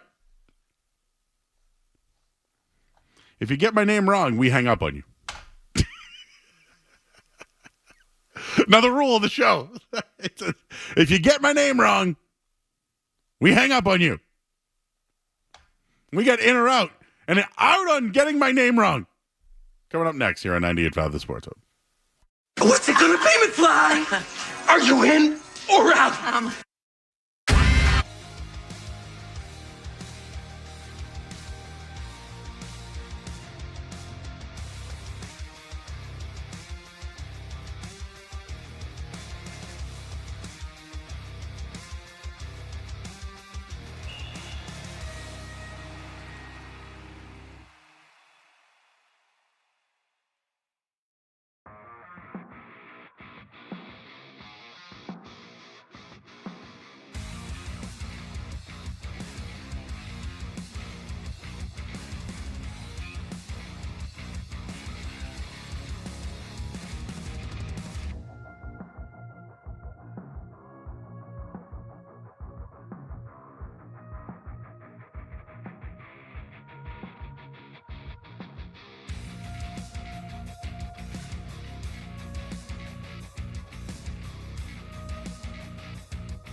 Zolak and Bertrand get you through the midday. Joe Murray gets you right through the night. I actually spoke with women today. On the Sports Hub. Are you in or out? Gotta know without a doubt. I'm the one you need for a dirty deed. I'm the best. Success is guaranteed. Gillis could pull it off, I feel like. I think he's too big, too. Yeah, exactly. He's a big guy, offensive lineman. What about the other guy that always does? He's a comedian. He was at the Brady roast, and he always has his shirt off. Oh, Bert Kreischer? I don't think he's acting, no. That guy's got one good joke, and he's riding it. Yeah, that's true. And I respect him for it. But Play the hits. Kevin James, although very successful, and I hate crapping on a guy who makes a lot of money, because I don't. Oh, yeah, Paul Blart. That was a really great piece of cinema there. Chuck and what about Hitch? Hitch, yeah, there you go. You want to learn how to ditch, just keep it inside, right? The Q-tip. Yeah, exactly, But when he does he gets slapped. Don't ever do that again. He's just too safe, man. Sorry, bro. He wears it backwards. He's got that stupid meme too. Yeah, he's become like a caricature of himself almost. Like me, I'm a fat guy. I admit it. But I don't know. I got a beard and Kevin James is clean shaven fat guy who's kind of reminds me of what's the not South Park? What Family Guy's kid? What's his name with the little hat on? Oh, Chris Griffin. Reminds me of him. I don't know why. It was Seth Green. Oh, that's right. I forgot about that, too. Anyways, props to the fat guys. Always bet on the fat baby. Always bet on the fat baby. Would Luka be the fat baby? Who's the fattest in the series? No comment. Okay. Where is Big Baby? Where is Big Baby these days? He's in jail. That's right. He came on the show. I'm glad he called in before. And then he went to jail. I don't know if he's actually in there, but he's going. Things aren't going well for him. All right, Joe. Are you familiar with Drive to Survive on Netflix, the F1 documentary? So Netflix has announced they are in the works to make an SEC football Drive to Survive series. The team has not been announced yet. We don't know if it'll be all about the SEC or one team in general. But, Joe, are you in or out on an SEC version of Drive to Survive? Anything from the South that is on television, I will watch. Absolutely in on that. You give me Georgia football, Alabama football. Oh, my God. And now the SEC is what, Texas? You know what? I'm going to have to refresh on actually who's in the SEC now. But if it's just football, hell yeah. Will we get Shedeur Sanders in there? He's not an SEC guy. No, they're going to the SEC. Oh, they are. That's right. Yeah. That's what I mean. Now we need. I was going to say. We need a whole. We need a whole refresh on everything right now. Now I think I need a refresh now what I'm doing. Yeah, you know what? I'm in on it.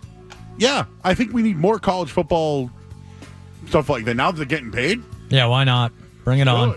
I'd rather watch that than the Red Sox Netflix documentary that's going to come out. Which is out next year. All right, Joe, moving on. The Bills made a surprise signing today, and that is one former Olympic gold medalist and someone who's also appeared in the WWE, Gable Stevenson, one of the best college wrestlers of all time. The Bills signed him as a defensive lineman. Joe, are you in or out on Gable Stevenson playing in the NFL?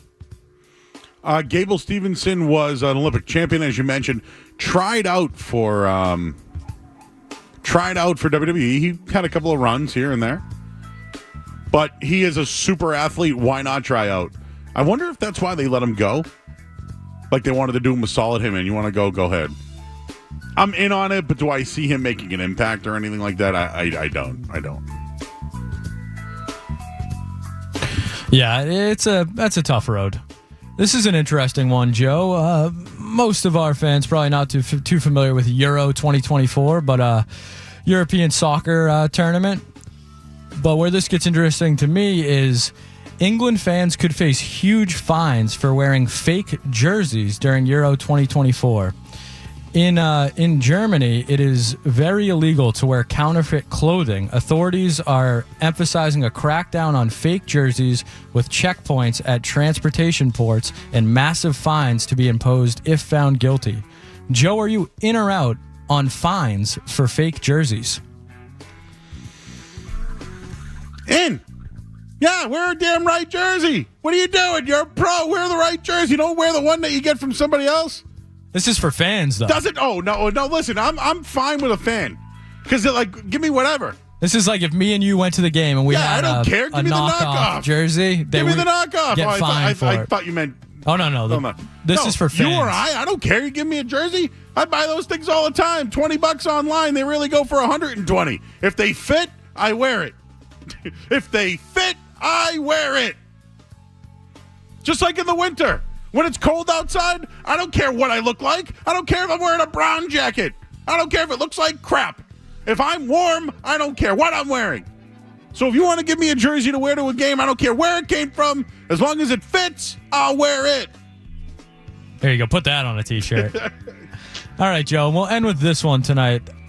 Darren Waller going through a divorce with one WNBA star, Kelsey Plum, and he dropped a very bizarre breakup music video. I don't know if you've seen it, Joe, but are you in or out on breakup music videos? So this one's funny.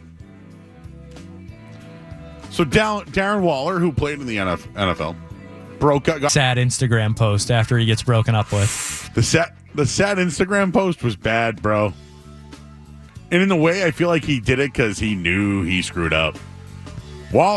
He's like, bye, girl. Later. See ya. Bye, Felicia. So I'm kind of in on it, but for the most part, though, isn't that what just musicians do nowadays? Is they just do songs like Taylor Swift, right? I'm a Taylor Swift fan. I'm an advocate. Touche. I'm a big liquid lunch man, but the afternoon nap is necessary. I thought about it, but I said no.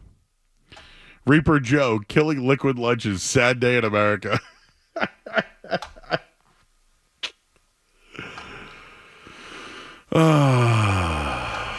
Man, that liquid lunch. I had to decline it today. All right, well, anything else for in or out? That's it tonight. We'll take a break. That's it for us. And on the other side here. Oh, it's back? We have one more? We got more? One more. It's not over yet, everybody. I'm liquid dinnering tonight. I remember like the first time I liquid. I probably shouldn't. Yeah. Okay. But anyways, yes, I drank a 40 ounce out of a brown bag, and we did chugging contests. And back then, we used to hit the top of the bottle. So when you did that, it would just start oozing out. Those are the good old days.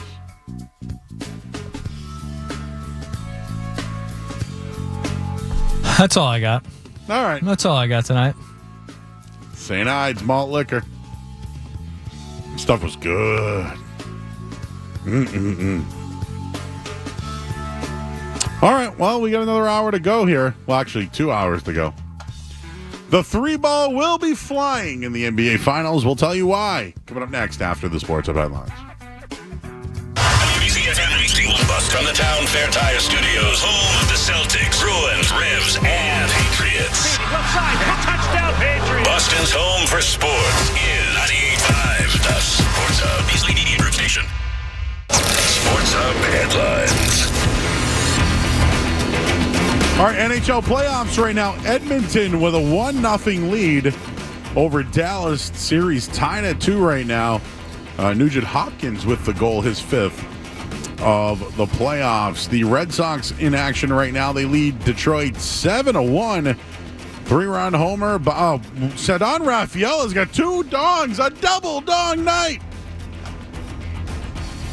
Tanner Houck, 7 innings, 3 hits, 1 earned, 6 strikeouts, 95 pitches. They're so disappointing. So disappointing. And the Celtics and Mavs will play next Thursday. And Mike Tyson has an ulcer, so his fight with Jake Paul out. Headlines, they are brought to you by Safety Insurance, providing comprehensive coverage for your auto, home, and business. Ask your independent agent about safety. Joe Murray, your next update in 30 minutes. This is Jaylen Brown. Jaylen Brown turns the corner. Finger roll is up and good. Score to the foul. Listen to home of the Boston Celtics, 98.5, the Sports Hub. Lunch. Tony would like to talk about it. What's up, Tony? Hey, Joe, a liquid lunch is not eating food and just drinking at lunch. Correct. So I thought you mentioned that you were eating while drinking. Bro, it would have just been drinks if I ordered. Oh, all right, man. I think you're wrong then. I ended up... Well, I mean, I told you about my days of liquid lunches where I would just drink 40 ounces instead of having lunch. Oh, yeah. What about just drinking booze and then doing some shots and then going back to work?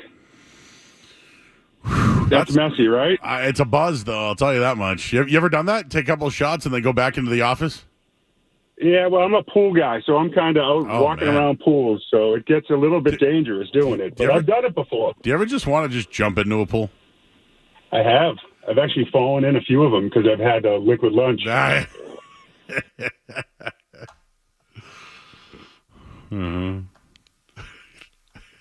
didn't realize the liquid lunch was going to be the spark that we needed tonight. Triples for nipples and Reaper Joe. 2024 things that I did not have on my bingo card. Edward 40 hands for lunch. 40 ounces chugs. Haven't had a brown bag drink in a while. Definitely. A handle of vodka walking around New Jersey was the life. The worst puking incident I ever had came from a Steel Reserve. This is great.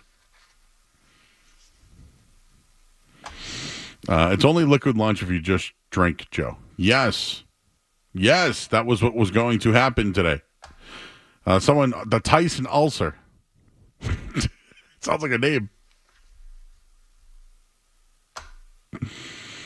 Pool guy. 617-779-0985. We're here again until 11 o'clock tonight. What that guy call about? The one that just hung up. He's just, he said he's currently having a liquid dinner. Hey, just tell Joe I'm drinking some Stoli on the rug. Said he's packing a lip and drinking. So a lip and drinking at the same time? That's tough, right? How do you, separate the two?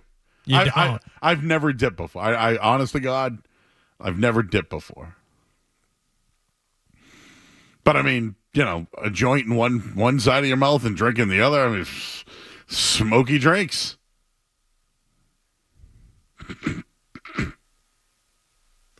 We got Mike Fiddlesticks coming up next here on 98.5 The Sports Hub. You're listening to Joe Murray on 98.5. You're listening to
All right, back here at 98.5 The Sports Hub. I'm Joe Murray.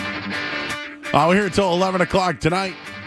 We just had fun with In or Out. Now the chat's going. They're all talking about dip. Double dipping. We'll get into that later on. NBA Finals next Thursday, and you can hear it all right here on 98.5 The Sports Hub. Celtics and Dallas Mavericks, and I think a lot of people are going to be betting on it. So let's go to the Volkswagen Dealers Expert Hotline right now. Let's welcome in Mike Fiddle from Fiddlesticks. Mike, there's a lot to talk about with whether it's the Mavs coming out of the West or the Celtics in the East. These are two really good teams. I think Dallas is a formidable opponent. How do you think the market so far is betting this series based off some of the opening lines? How you doing, Joe? Thanks for having me on again. I think these opening lines are being bet out towards the Boston Celtics. Little home game one action. There's been some series prices come down on the Mavericks. So from a entire series portfolio, I'd say there's been some Mavericks action, but I primarily think that's because people are hedging their good Boston futures that they might have from a while back, and less people having Mavericks futures that they need to hedge with Boston stuff. But in game one, this opened at minus 5.5. It's now out to 6.5. We've also seen some movement in the total towards the over. Opened at 212 universally. Now it's 214.5 across the board. Was pretty surprising to me, Joe, because these NBA Finals markets should be really, really sharp. I mean, we have over 95 games of sample size data. We don't really have any rest advantages here with both teams off for a little while. We understand the injury reports. We see Kristaps Porzingis shooting threes and being back out on the court. We saw Derek Lively come back for the Mavericks in Game 5. So these lines should be really sharp, but they felt kind of soft, and they've been some Celtics and oversteam in those directions. So when you say soft, where are you thinking soft? Is it about how many games the team will win? Is it about the 5.5 game one, and the totals, or even just the series price? I think it's a game one spread thing that I'm talking about. I think the series price is pretty light on the Celtics side. I think you can get minus 215s in the market. That's very intriguing to me. And then even in game one, this probably should be, in terms of power rating and how this would have gone in the regular season, a Boston Celtics minus 8.5. Wow. Game one type of favorite. And here we're sitting at 6.5 now with the opening at 5.5. So there was huge value to be grabbed in taking an early 5.5. I still think it's worth taking a 6.5 because there's just been a hot run and some public steam that's on the Mavericks and a little bit of trepidation in backing the Boston Celtics because they haven't been tested. But if we look at the way these teams are power rated and the large sample size data that we have, this should be at least an 8-point spread. And 7, I often talk about key numbers in the NBA. 7 is the most common outcome in the NBA.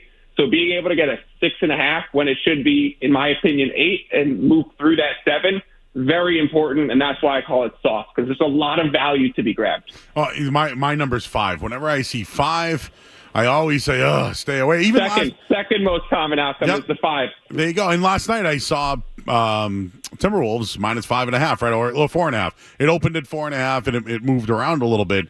So I at least last night thought Timberwolves because of the line 4.5, and it was just a blowout. So I feel like the Mavs are a little hard to figure out. So maybe some bettors might think that there's value in the Mavericks, considering the Celtics have struggled in games 1 and 2. So I ask you this.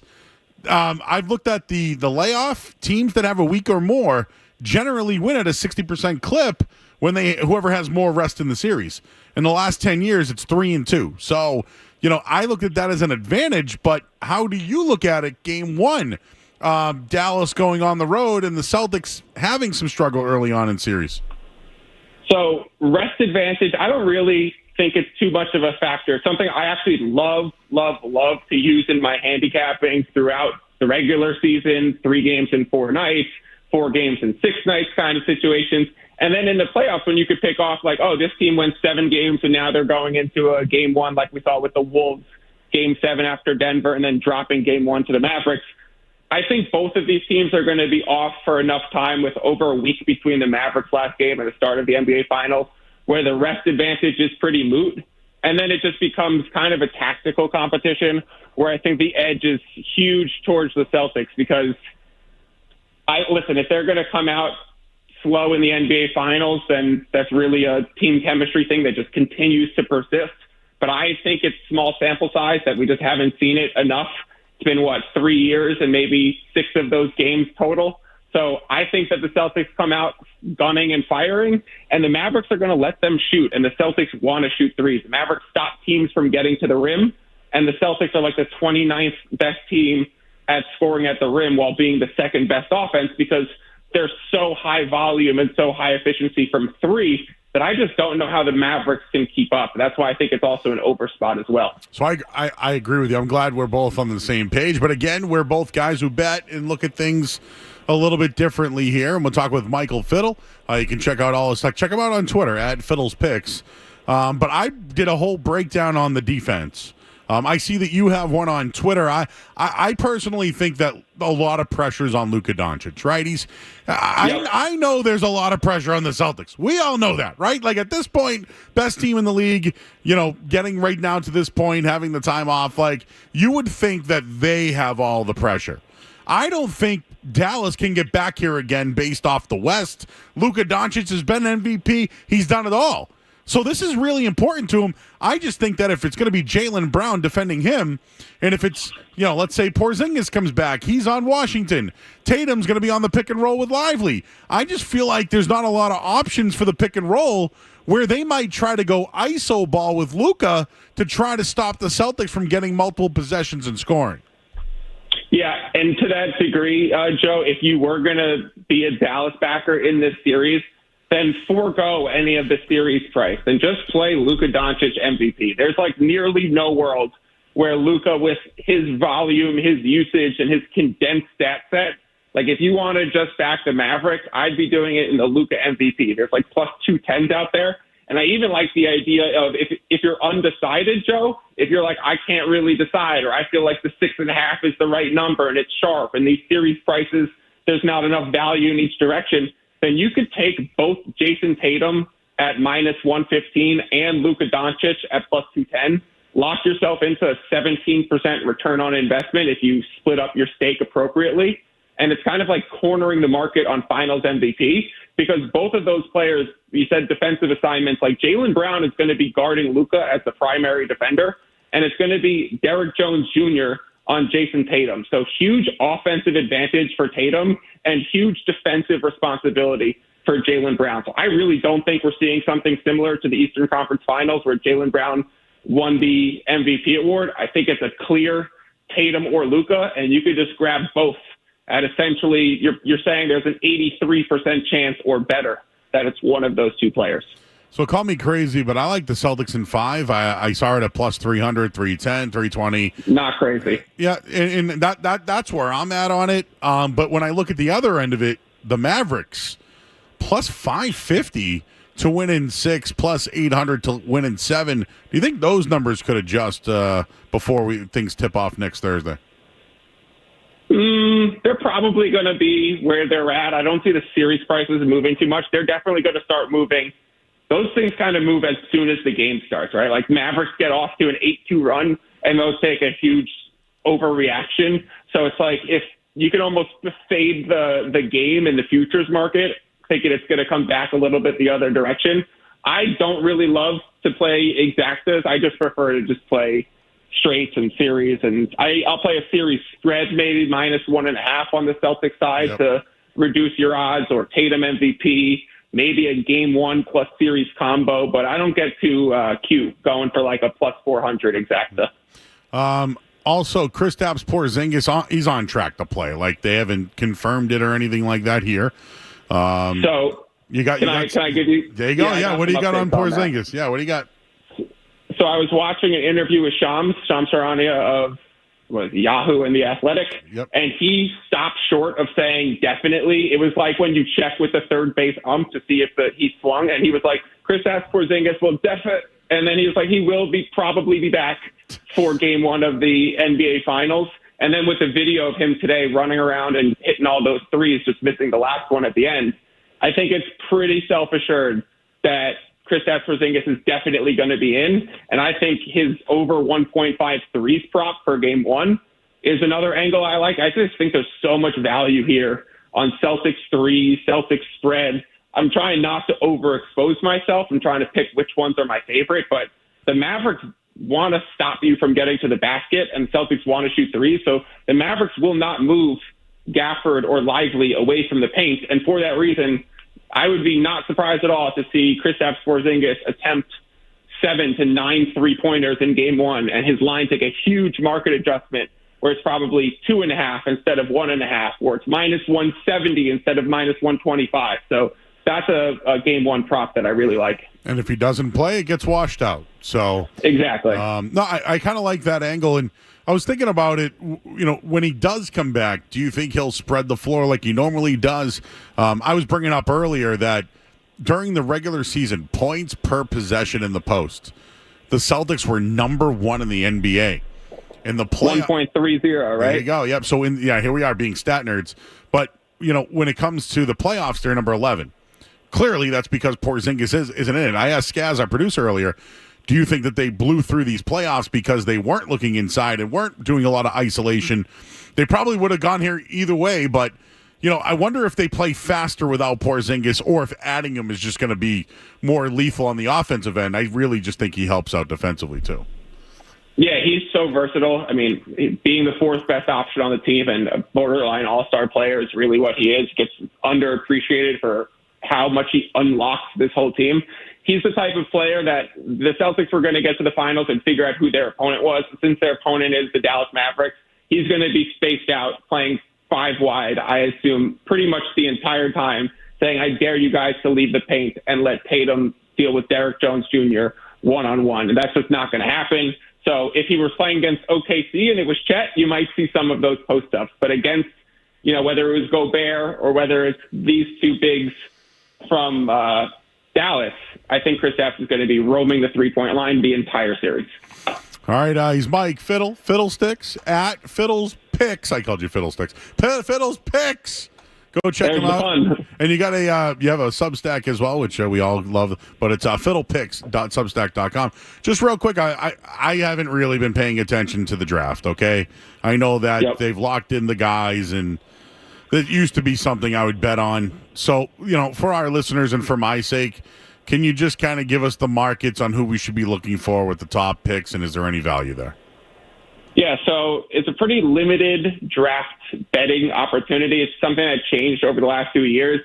You've probably kind of subtly recognized it, saying you used to do it, but not that much. That's actually not by accident, Joe, because these books used to offer tons of draft props as ways to get people to sign up for the sports book and get involved. Now everyone's already signed up, and those opportunities become way more limited. So there's not really many of these spots. It becomes an information game. There's very low limits. You can't really bet a lot. But in terms of the 2024 NBA draft, we saw it's pretty much between Alexander Sarr and Zachary Ricochet, if I pronounce it correctly, for the number 1 pick. Yeah. And then it seems very clear the number 3 pick is going to be this guy, Donovan Clingan. And he's the one from UConn. So what I'm looking to do is look for the number 3 odds to show up in the next few weeks and to grab Clingan right away when the number 3 pick odds become available. And then maybe there's more information on the direction, or you could play, even if there's a top 5 for Clingan to be top 5 and it's minus 1,000, that's like just hit your putt, make it, and take it home. Just have an easy draft night because he's definitely going top 5. No, maybe we'll re-rack that at some point because I love the draft. I love betting the NFL draft. I'm in on the NBA. I mean, I almost bet on the WNBA draft recently. So just don't bet on Bronny James to go number 1 overall. Yeah. Real quick, do you think there will be they'll make a prop bet for him, and do you think they'll set it at like 54.5 because that's where it's considered? That's exactly where it is right now. I think there's an over-under for him at 54.5. So drinks on me next time for you nailing that. It's 200 to 1 for his to be the first pick. That is, and the books are reporting that they're taking a ton of action and they're just not moving the line because he's not going first overall. But yeah, I definitely think he's going to be picked. I'm on the side that Bronny James probably has some upside. And if you're a team that has any hopes of trying to lure LeBron, then it's probably worth taking a pick and using it on Bronny James. If we're saying this is a weak draft, and you could, if you're Golden State or if you're Phoenix, and you could find a way to lure LeBron James over, he's still a top 10 player in the NBA. I'd go as far to say top 5. My dog is named LeBron, so I'm a little bit biased. But yeah, I would take the James team on my James family on my team. Yeah, I was telling Skaz, our producer, in Maine, there's a Portland, Maine up here. I don't know if you've ever been there, but beautiful town. Cooper Flag? Yes, he'll be joining the draft next year. But if Bronny James does get drafted by the Celtics, Portland's a great place. Great poutine. I love it there. Some of the get that nice gravy on the French fries. It's a nice little area if you've ever been out there. Could you imagine that? I think the Celtics would be a good organization for him. I mean, they want him to go somewhere where he could develop. And he's not going to play. With Peyton Pritchard on his 4th year of his rookie contract right now, making a big impact. Well, they've done pretty well. Jordan Walsh, drafted out of Arkansas, also had a pretty decent, and J.D. Davison from Alabama.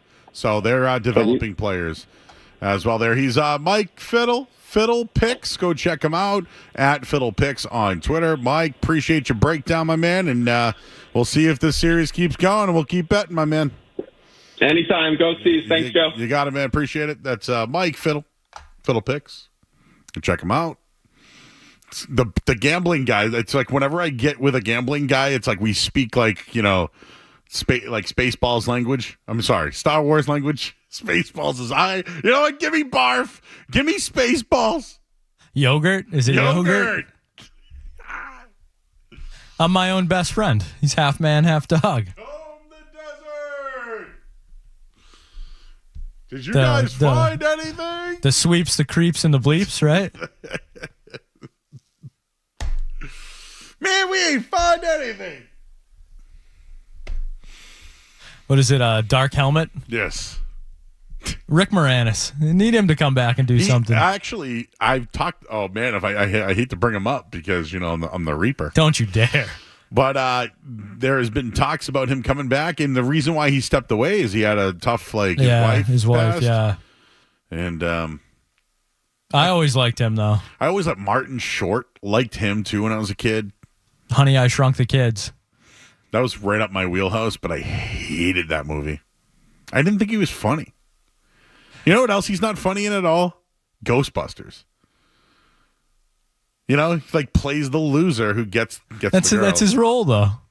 Yeah, but how many people want to be a loser the rest of their life? With that paycheck? Like the dude from 3.5 Men. The guy who's bald. Oh, yeah. John Cryer. That guy's always a loser. Again, he makes a lot. Hey, I'll be a loser if you want to pay me. I'm a loser, baby. I'm a loser. Yo soy pede. I am a loser. I will be a loser, though, if you wanted to pay me. Definitely. I'll be whatever you want me to be if you pay me. All right, we'll take a look at the Sports Hub headlines, and we're going to talk about something different because I know we've been doing just Celtics until it stops. What do we have here for 9:35 tonight, Skaz? Oh, the Kyrie Irving montage. Should we revisit that? Let's do it, sure. Kyrie Irving montage. And we got the musings at the end of the hour here. It's 98.5 The Sports Hub. Sports Hub headlines. Red Sox lead 7-3 right now, top of the ninth. It's getting dicey. Tanner Houck, 7 innings, 6 hits. 6 strikeouts. 3 hits, 95 pitches. This guy Slayton is not doing well.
98.5 The Sports Hub.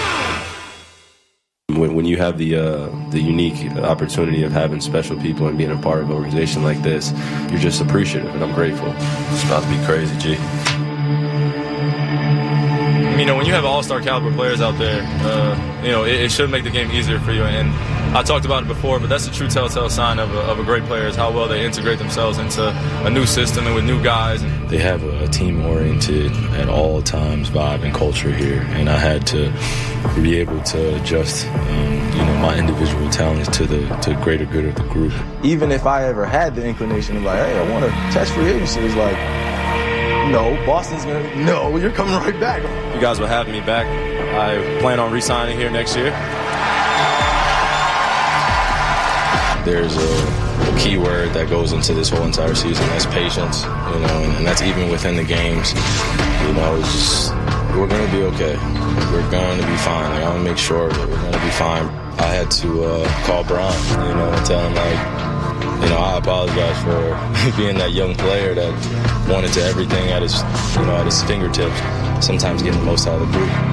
It's not the easiest thing in the world. Has your mindset shifted, though, in regards to re-signing with Boston, like the announcement? Ask me July 1st. So it's a video of me and one of my best friends talking. And then it turns out to be a dissection of a free agency. I'm asking a question about the fans. You brought up the fans. I didn't really come into this game to be cameras in my face, be famous. I'm not going to let any of it.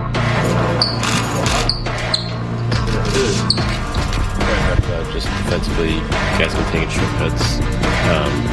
So do you see that? How do you guys fix things like that?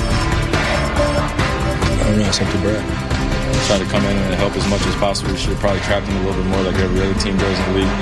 But we didn't. I'm definitely taking some things up for the playoffs. It just makes no sense to put emphasis on these regular season games. I can't wait for all this other BS about regular season and keep getting better and talking over and over and over and again about what we can do to keep getting better in the regular season. I just want to be at the highest level playing. No, I'll be fine. Why do you think that? Because I'm here. Have you ever had a shooting stretch like this? I think it's now at this point 19 for 62. Yeah, who cares? For me, the 22 shot, I should have shot 30. I mean, truth be told, it's no time to be disappointed. I think that, you take your lessons, you take your ass whipping that they handed us, and you move on. I'm going to be honest with you, I'm just trying to make it back to Boston first, safely. Get to see my family, decompress, do what humans beings do.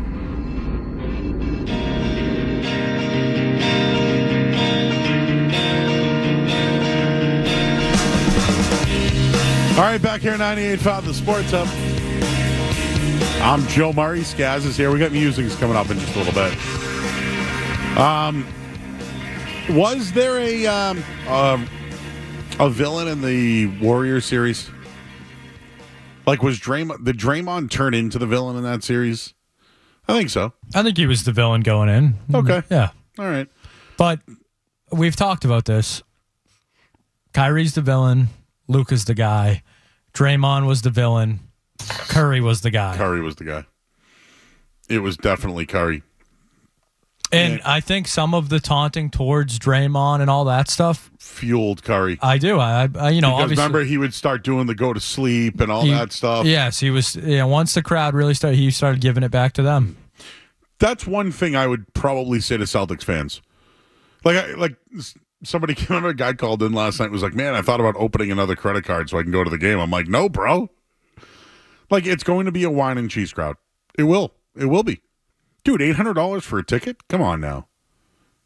I mean, I know people are crazy about the Celtics and will probably do it because it is kind of once in a lifetime, but I don't know. Like, people are going to go at Kyrie, and I just think that it's the wrong guy to be focusing on. Yeah, you'll boo him. Yeah, you'll probably chirp at him. But he's 0-10 against them. Like, he even said it himself. The Celtics own his ass.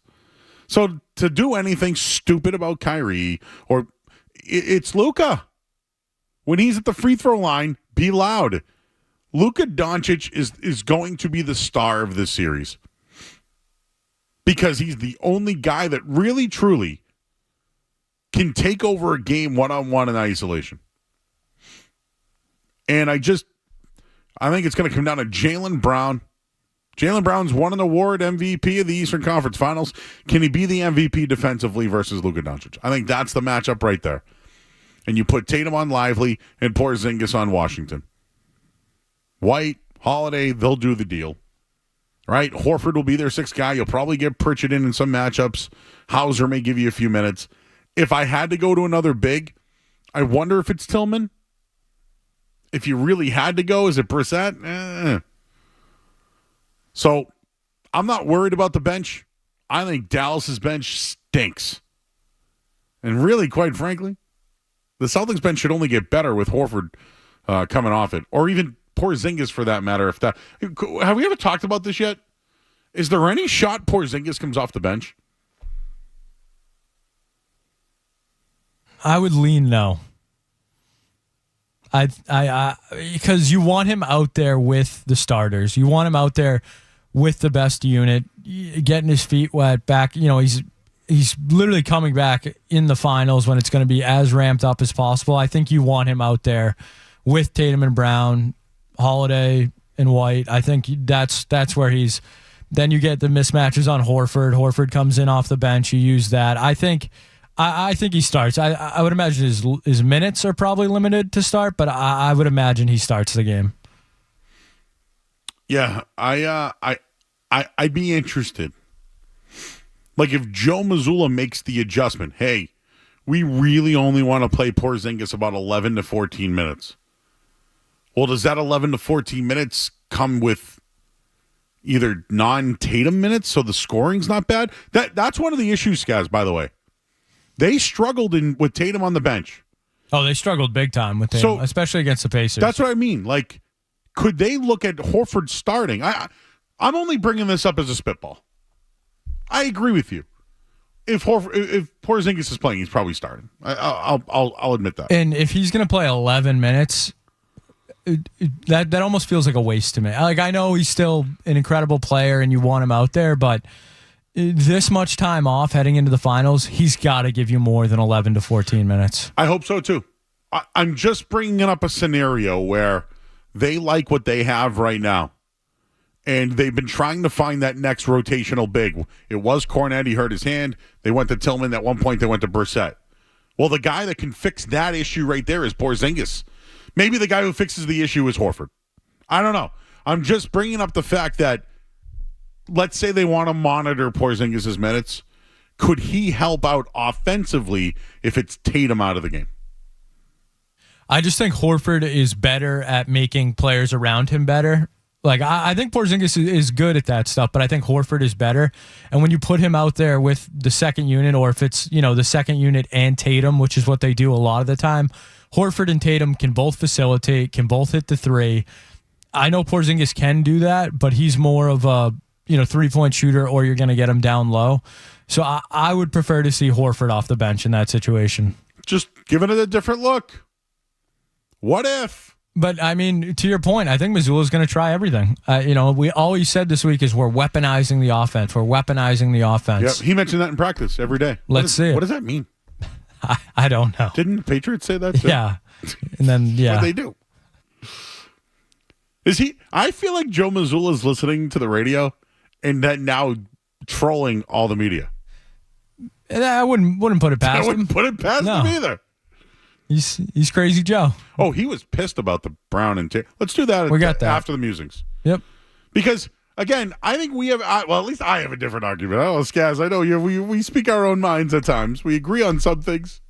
We don't have to agree on everything. But Joe Mazzulla, pissed today. We'll let you hear that one. But you know what we got coming up next? It's the May 31st Murray's Musings next here on 98.5 The Sports Hub. Don't go anywhere. There's more Joe Murray. On the way on 90.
take. Murray's got all sorts on stuff in the world unrelated to sports. So sit back, relax, and get your mind in the game and listen to the words of a grown man complaining. All right, Murray's Musings, 98.5, the Sports Hub. Well, we have 1 hour to go, Skaz, from a week of just all... We've been doing the show now for 1 year. So we're officially 1 year. Yeah, luckily I didn't have to get too involved. So very thankful for that. You break the pipe. You got to escape, right? What was it? Was it 3 football fields of poop? Yeah, so I, without running water for a couple days, took a shower here earlier today. Well, speaking of poop, you guys know about the phantom pooper that I've had in my yard? That problem has been solved because I did have to screen who was pooping in my yard, and it stopped. And I was proactive about it. And I put a sign up with a poop bag. So no more poop on my lawn. And it's funny because I still, there are these times where they may evade you and then come back. Like, could the phantom pooper come back to my house? I'm always wondering. I'm always on the lookout. I know who it is. I've called him out for it. He's got this little dog, and it's a little poop. So I associate little poop with little dogs. But speaking of evading, did you hear about this slingshot shooter? Sorry, slingshot shooter. Who's pooping in my yard? I was pissed, huh? I missed that one. The slingshot? The slingshot shooter. Sorry, yeah, I almost said slingshot pooper.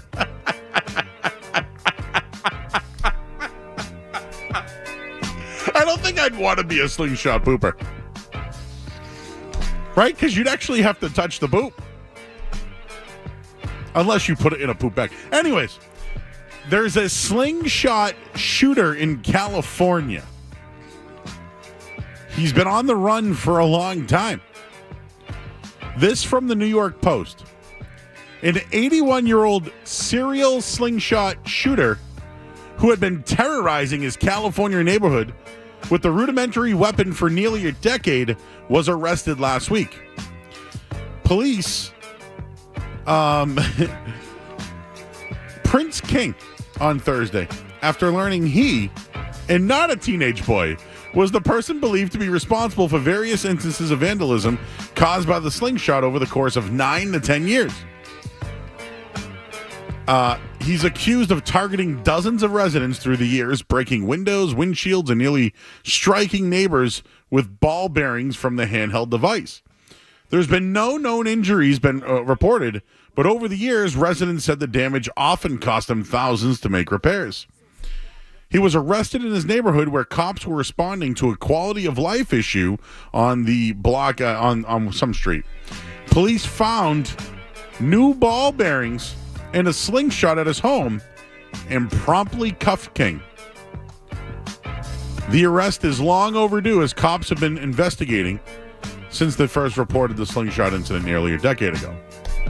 So, 81-year-old man with a slingshot. Do you think he has a lip? Ending. Neighbors said he was always nice. So basically, long story short, this slingshot shooter got arrested and died the next day. Let the man live. Let him slingshot? Well, he's not hurting anybody. But an 81-year-old man was using a slingshot, got caught, died. I mean, props to him for 81, still getting the slingshot. Props to him not being evading people for 10 years, thinking it was a little boy. That poor little boy. Or boys. What do you think he looked like? All I can think of is the guy from from Family Guy. Hey, Chris. Chris, what are you doing over there with this slingshot? I'm thinking of like a Danny DeVito type character. No, I got the guy from Family Guy. Hey, Chris, want to play a slingshot?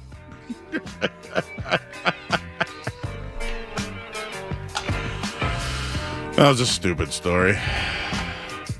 Birthdays today. By the way, have you ever used a slingshot? More of a potato cannon guy as a kid. Oh, yeah. That's a South Shore thing. I was on Onset Beach once. We used to potato cannon. I did use a slingshot once at the Wilbur Theater, and I slung beefs, roast beefs. That was fun. May 31st. Let's lead it off with happy birthday to Clint Eastwood, 94 years old. Have you ever seen the movie? What's the name of that movie where he's the he's delivering drugs? The Mule. I love that. I don't think I've seen that one. That's a good one. Gran Torino, I thought was a pretty good one. Oh, yeah, that's a good one, yep.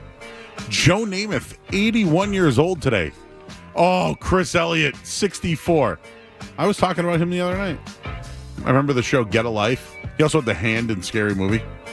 He was in something about Mary, too. Remember, he was the crazy one. Leah Thompson, 63 years old. Brooke Shields, 59 years old. Woo! Colin Farrell. We mentioned the other night. The Penguin, 47 years old. Justine Lupe, 35. Let's see what else we have here. How about one Gable Stevenson? Oh, wow. Got signed a contract in the NFL and is now, 32. Oh, Farrah Abraham. You have to know who Farrah is, right? She's Teen Mom Farrah. Maybe if I saw her. I wasn't a big Teen Mom guy. Out. Hard out. Out. Oh, awful. Wrestling birthday, Montez Ford of the Street Profits, 33 years old today, married to Bianca Belair. You know her, the girl with the hair. How about one Daryl McDaniels from Run DMC? Oh, I met him. He was at the Celtics game the other night. When I met him, he was wearing an Alice in Chains shirt. And I walked up to him and I go, "Nice shirt, man." And he goes, "Cool, bro." And we gave the old pound. I got two local hockey players for you. Okay. One, Jim Craig, former American ice hockey goalie, and one, Jim Carey, former Washington Capitals Oh, that's goalie. right. Yeah, local guy. Dorchester and Easton, I believe. Jim Carey played Washington, came to the Bruins. Yeah, there's a heyday of goalies that came through here, man. Tommy Barrasso. How about one Dave Roberts? The stolen base guy? The stolen base guy. That people didn't think was... By the way, did you what did we do the other night? Biggest villains, and we did biggest villains in sports. We did that the other night. Yeah. Why are you going to put Dave Roberts as a villain? No. They did a tiers today of biggest villains. Well, you know. Oh, and no, I think the last tiers they did was games stolen or stolen events in Boston. Wouldn't you think that's one of the biggest steals in history? I would say, well, history. Some people say it's overrated, but, I wouldn't say that. What? Stole second, walked, got a hit, tied the game, bing, bang, boom, win. Hey, just don't shoot the messenger. We don't care about stolen bases. Nobody cares about stolen bases anyway. That one's big. Oh, big one. R.I.P., but born on this day in 1948. Man. Not a math guy, but old. He would have been old. It's one band I would... if I could get Led Zeppelin together, my man. I have seen Robert Plant. I haven't seen Page. I'm going to look at the sports page. Luckily, not much going on this weekend. I mean, some hockey, but that's about it. All right, well, I'll tell you the score of the hockey game right now that's going on. Coming up next here on 98.5 The Sports Hub.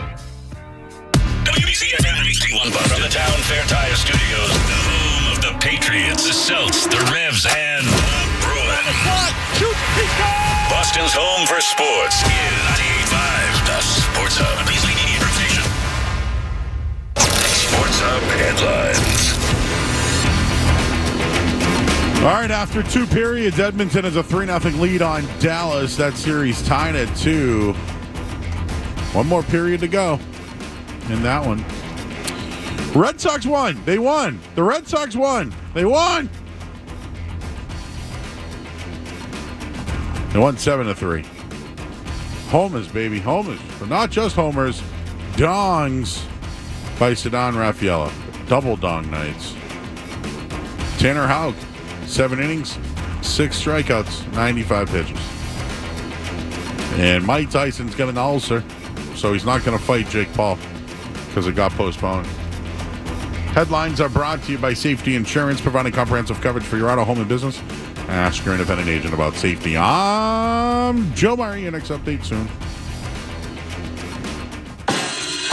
No matter where you go, you're always connected to Boston sports with the 98.5 The Sports Hub app. Download it wherever you get your apps today. We'll get into the Joe Mazzulla stuff in a minute here, and I an old neighbor of mine just DM'd me, slid into my DM. Dude, the guy directly across from you.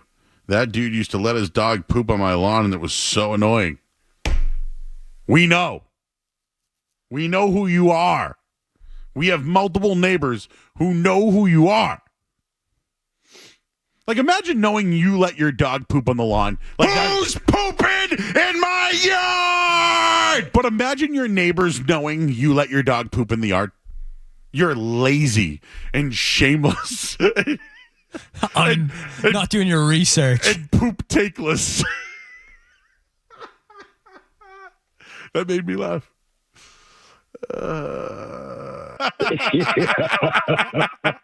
Kidding, actually. But no, it's funny. How you doing? I'm all right, man. I'm all right. You know, just had to check in with you guys just to let you know, man, that I ain't talked to you in a couple of weeks, man, but I love talking to you guys. Nice. How you feel about the finals? You got Dallas and Boston. You know what? Tell you the truth, I really believe that it's going to go to like 7 because Dallas got some things, and Boston, to me, I don't think they're going to be completely ready. Mm-hmm. Luka, the way Luka plays, and you put Porzingis on him, like you said, they're going to spread the floor, but then you still got Tim Hardaway Jr. Y'all been talking about Lively. Y'all been forgetting about a few people. You know what I mean? Dallas can turn it on. Is Boston going to be able to turn it on? That's the question I have to ask you, Joe. Well, I think they have turned it on. I think that they're going to have to continue to play their three-point game because if Dallas controls the pace of the game, that's how they're going to stay in it. And the Celtics historically have struggled against teams that play with pace. Okay. I respect that one. I actually respect that. I really do. I respect Dallas. I think Luka Doncic is a planet player. And listen, dude, we were just talking about this a little while ago. MVPs in the NBA are all European players, right? Joel Embiid, Jokic, Luka, right? So the more, and Giannis. So like, you want to look at it, that's where the league's going. So I think it's more important for Luka to get a championship. I know all the pressures on the Celtics, right? They need it. They're the best team, all that. But how many times is Luka going to go back, right? So that's the way I look at it playing in that Western Conference. Now, question. How many times is Jason Tatum and the Celtics going to go back if they lose this time? Well, they got 2 out of they've been there 2 out of 3, but if they don't win it, I mean, yeah, that's a good question there. And I live up here, and I love the duck boat and the parades. Yeah, are you gonna go? You gonna go to the parade if they win? Yo, I'm going down there, and hopefully I'll meet you down there. Whoa. We can meet up. Skaz, what do you think? We meet Stretch near a duck boat? Oh, I'll be there. If Stretch is there, I'll be there. What's your spot? Where do you like to go in Boston? Hey, we can go anywhere you want. I want to go everywhere. I want to go downtown. I want to go to the best spots. We'll meet at Forest Hills. Take the orange line in. What do you think? Yeah, we can do that. We'll meet up, and I'm going to bring some tissue for Skaz. Yeah. I will bring some tissue for Skaz, so he can clean himself up. And then we can go out. We can go out and get some food. Yeah. And talk, Maybe we'll get some 40-ounces and celebrate. What do you think? Oh, you want to stand on the corner like the old days, Joe? It's got to be in the brown bag, Stretch. Hey, Joe, if you had to wear a Red Sox jersey from 2004, what would it be? Ortiz. Pedro. Manny? Man, yeah. Lowell. Well, he wasn't on that team, 04. Was he? Yeah, wasn't he the World Series MVP? That was 07. Because they traded. Oh, you're right. Yeah. Oh, no, that was 13. Hold on. Wait, hang on a second. When was Josh Beckett on the team? 07. Whatever, I don't care. Lowell was 07 MVP. You're right. I think Manny was 04. Lowell was 07 MVP. I don't know why. Dude, there's been so many. I love you. Joe, I love you. Someone says, Joe, I love you. Love you, Stretch, people. People love Stretch. We got to go to break.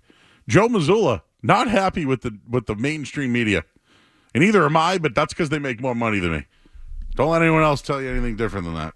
Got to go to break. I'm Joe. Bye.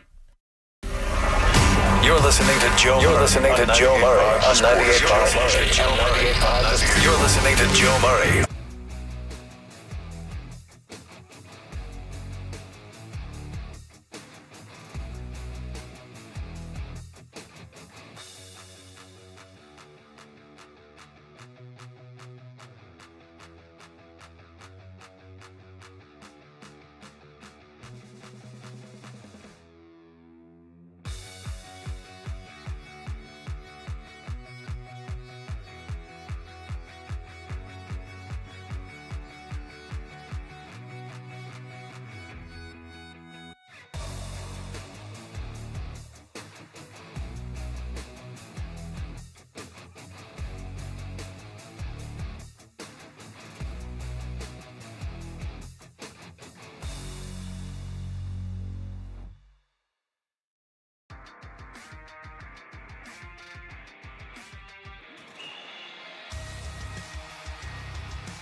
Quick, smelly.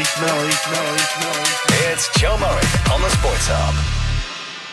Jalen and Jason, their relationship, the obvious kind of tension of just wanting to be the best, becomes this narrative for so many talking heads around the country or world.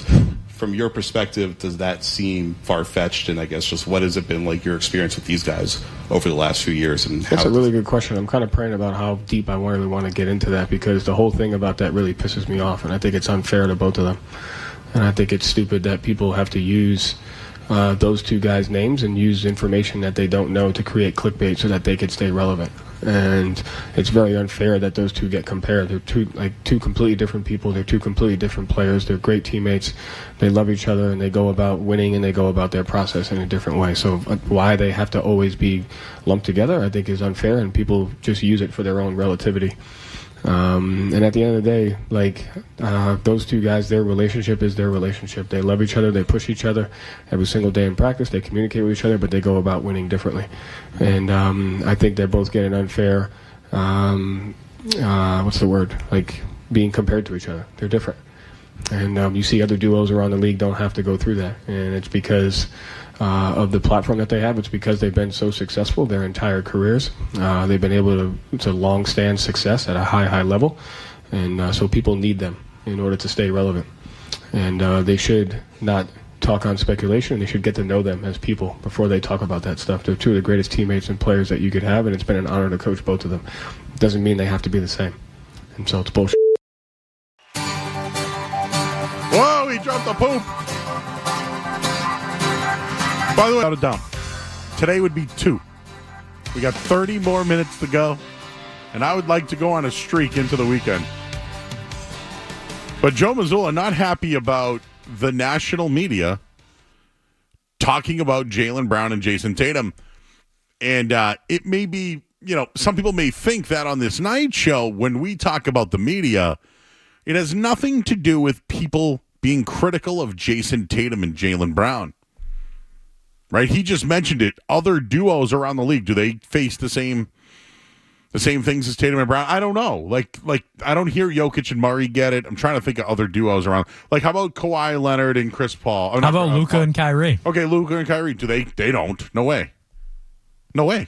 And it's because Luka's I was going to say, what can you say about Luka Doncic? Do you think it's because the 1As on those teams are definitively 1As?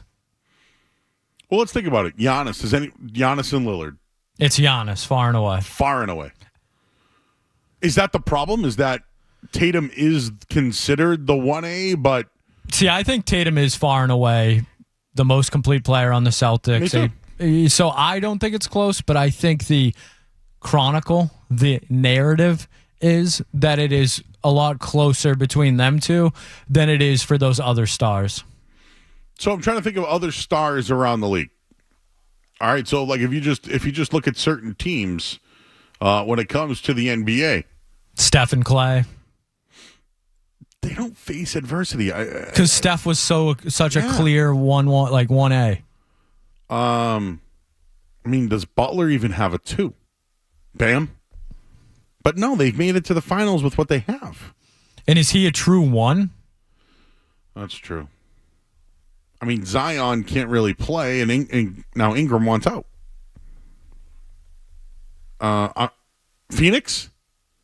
Durant? I mean, you brought this up earlier. Who's really screwed up when it comes to guys making decisions to leave?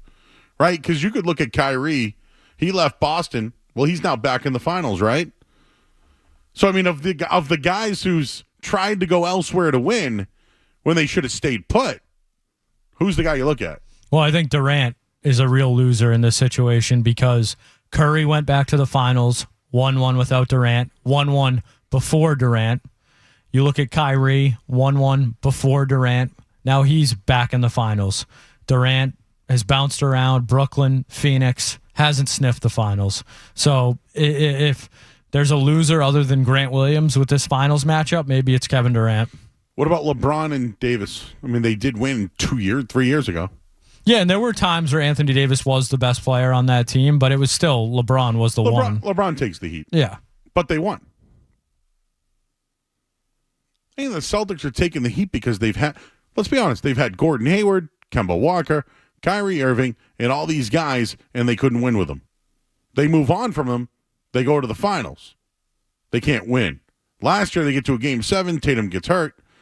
They lose at home, and it's like people are questioning the team. So, yeah, I think there's completely fair criticism when it comes to Tatum and Brown about can they win. But when you want to talk about their relationship, I really advise you to do some research. I think that's why Mazzulla's upset. It has nothing to do with their ability. It has to do with not knowing them. I literally played a clip last night. Literally. Played a clip of Jaylen Brown saying, we're good friends.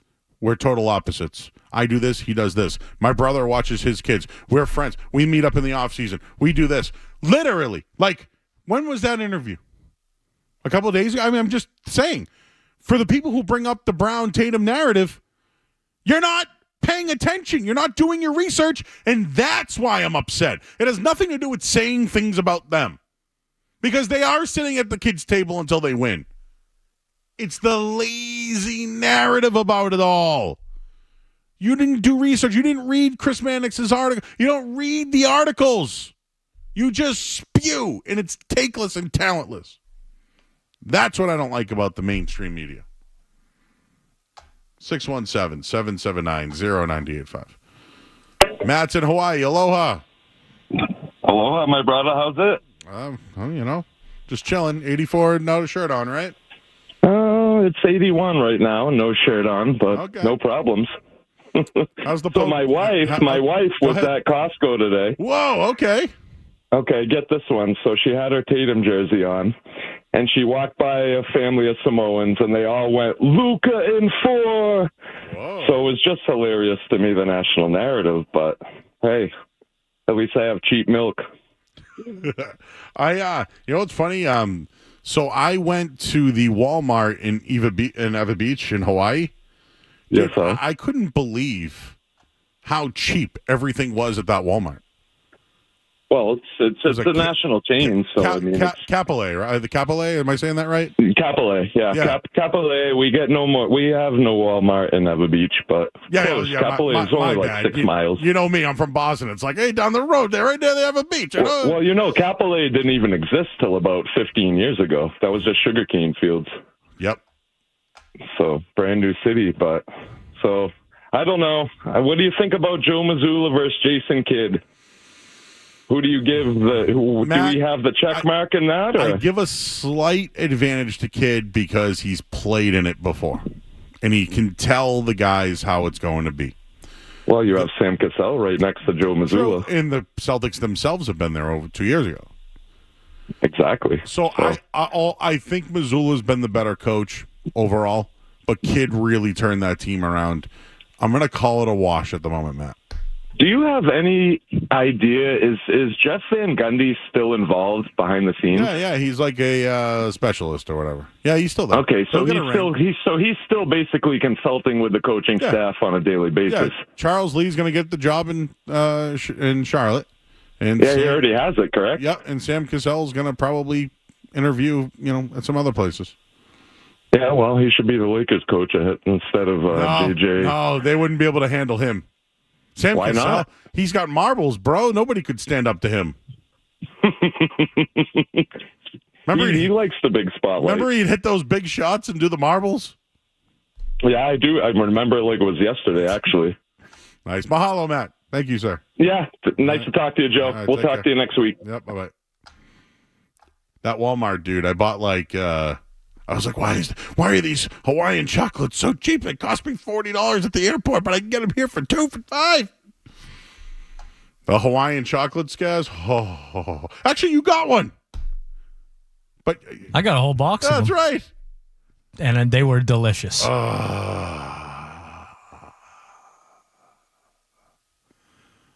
Topher.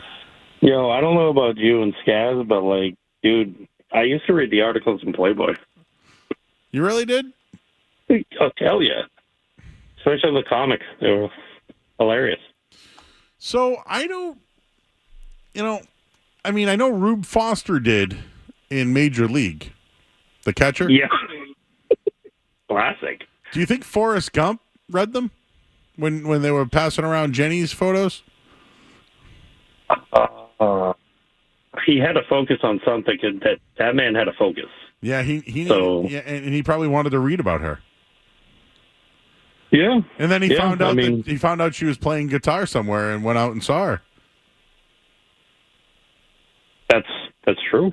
And then she was naked. Remember, she was naked. Oh yeah, she was. And then some guy was like, "Move the guitar," and then he beat her up. He beat them up. And then she jumped in a van with some rando. Oh, that's how it goes in Forrest Gump's life. I don't know where this came from, but yes. I gotta say, for all the crappy talk tonight. Yep. Dude, the shirt looks good. Oh, thanks, Mr. Sid made it, customized it for me. And, nice. I actually said it was Joe Murray's Fancy Friday. Oh, said that in the YouTube chat. Yeah. Fancy Fridays with Joe. Fancy Fridays with Joe.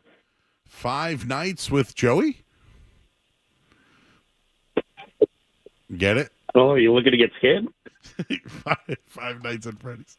Hey, how was the lobster sauce? Dude, I'm ready for a coma, bro. Yeah. Oh my god, you sound like it. That actually is about to like knock me on my rear because it was so damn good. You're definitely baking and taking right now. A little bit.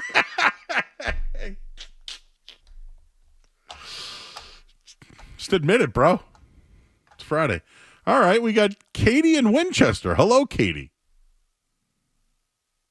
Katie. Joe, is this you? This is Joe. Oh, my God. I have been waiting for this moment, Joe. Oh, my God. Thank you so much. Talk to me about your Italian subs. Joe, I see you smiling. I love a good Italian sub. Do I know you? No, but I think we could be really good friends. I mean, you like subs. I like subs. I get my haircut. I get my haircut in Winchester. Where? Because my son needs a good haircut. It's my friend Kevin, and it's right at the Rotary there near the what is it, D'Agostino's over there? Yeah. Oh, I know that. They got a good sub there. If you want a nice little chicken parm. I like a good Dags. I do not like chicken parm. Okay, so what are we talking then? Is it the sauce? We're talking about Maria. So I grew up in Scituate. Okay. Talk to me about. Oh no, that was like you sort of smeared. How about Maria's subs? Where is that? Is that in the area? It's in Scituate. So, I only really made it out to like Hummerock, Marshfield. Scituate was kind of like for my rich friends. No, it's not. Are you kidding me, Joe? For the love of God! Oh my God, they have the best Italian subs ever. I mean, is that going to get me to go to Scituate? Yeah. There's good people there. Well, no, I know that, and you guys deal with a lot of when there's like storms, you have to deal with a lot of. Oh yeah, we love a good storm. Oh my God, do we buckle down? We love a good storm. So tell me this: in the Winchester, like where else can I get a good sub? I would go to Medford. Where? And it's called Bob's Deli. Oh yeah, I've been to Bob's. Okay. Talk to me this, Joe. What do you think about that? This is a touchy one. Potbellies. Potbellies? Potbellies. Yep. Have you been? Are you in or out? I love a good potbelly sub. You're hungry, huh? Joe, you there? I'm right here. How are you? What do you think? I like pop. There's one in Harborside in Boston. And there's one in Burlington as well. Oh, Burlington. Okay, I was there today. I was in the area. They have a Yas chicken there. Have you been to Yas? I have not, but we enjoy. What do you think about teriyaki chicken? I love teriyaki chicken. Wait, teriyaki madness. Is that what it's called? Teriyaki madness. This sounds. What's it called? The teriyaki. Yeah. Have you been there? Yeah, it's like that Asian fusion. Yeah, I know where it is. Yeah. Yeah, I love it.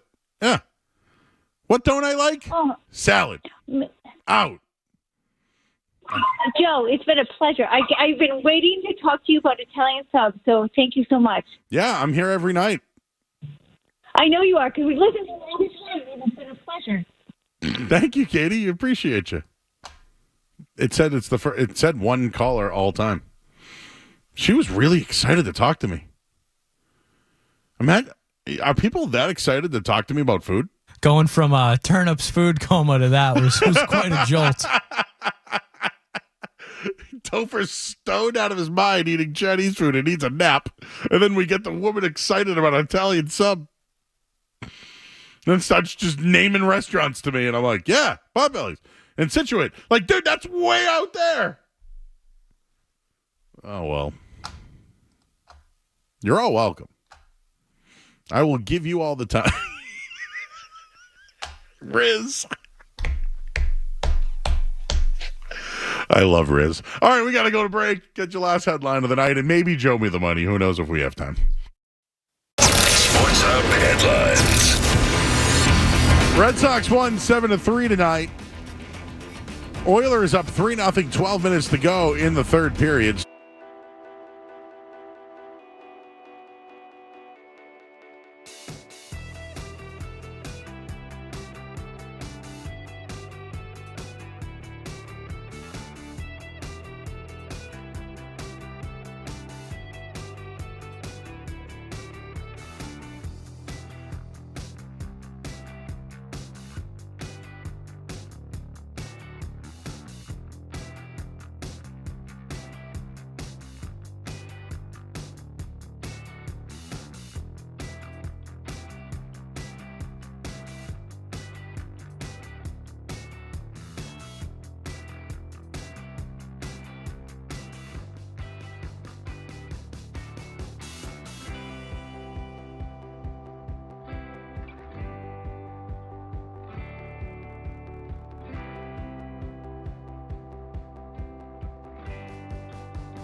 Cadillac and Bertrand get you through the midday, Joe Murray gets you right through the night. I actually spoke with women today. On the Sports Hub.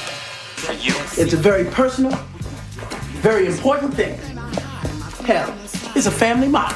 Are you ready, Jerry? I'm ready. Just want to make sure you're ready, brother. Here it is. Show me the money. Oh!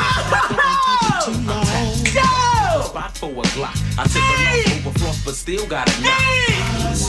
Money! Jerry, does that make you feel good just to say that? Say it with me one time, Jerry. Show you the money. Oh, no, you can do better than that, Jerry. I want you to say it what you would mean it, brother. Hey, I got Bob Sugar on the other line. I better hear you say it. Yeah, no. Show you the money. Not show you. Show me the money. Show me the money. Yeah. Louder. Show me the money. That's it, brother, but you got to yell at me. Show me the money. I need to feel you, Jerry. Show me the money. Jerry, you better yell. Show me the money. So what do we have tomorrow for the Red Sox?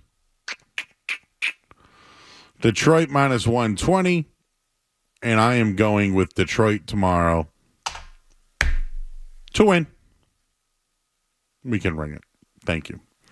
So there you go. Show me the money. We got about 3 minutes to go. Just so you know, next week we have special programming. We have moved some things around for the NBA Finals. So beginning Thursday, Felger and Mavs will go until 6 o'clock. And then Gasper and Murray will do a special 90-minute show until 7:30. So you'll get no baseball reporters on the nights of the finals. You'll get 90 minutes of Gasper and Murray. You'll get 30 minutes of me in a pregame that will be on our flagship and on the network. So that'll be a lot of podium stuff. Then Grandy and Max will have your pregame 8 to 8:30, and then tip-off sometime after 8:30. And then myself, Skaz, and Cerrone battle, and George. George, we're going to go until 1 a.m. So we'll be YouTubing after dark. YouTube after dark. So that's the schedule for next week. Anything else, Skaz, before we get out of here? I think that's it, Joe. Fun, full week. It's been a while.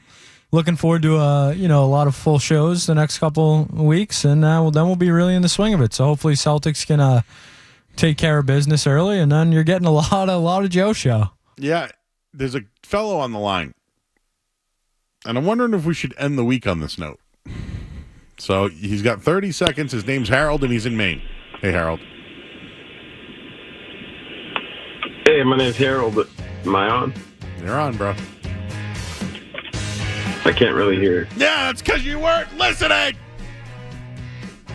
Perfect way to end the week. Thank you to everybody in YouTube. Riz, you're the best. Einbein, Brokerage Babe, Pez, Topher, everybody else. He's James Scaramazino, everybody. He's the Skaz. And I'm Joe Murray. I'll be back here Sunday morning with Matt McCarthy, 10 to 2. It's Friday, y'all. I got a job. But I'm going home. I'm out. See ya.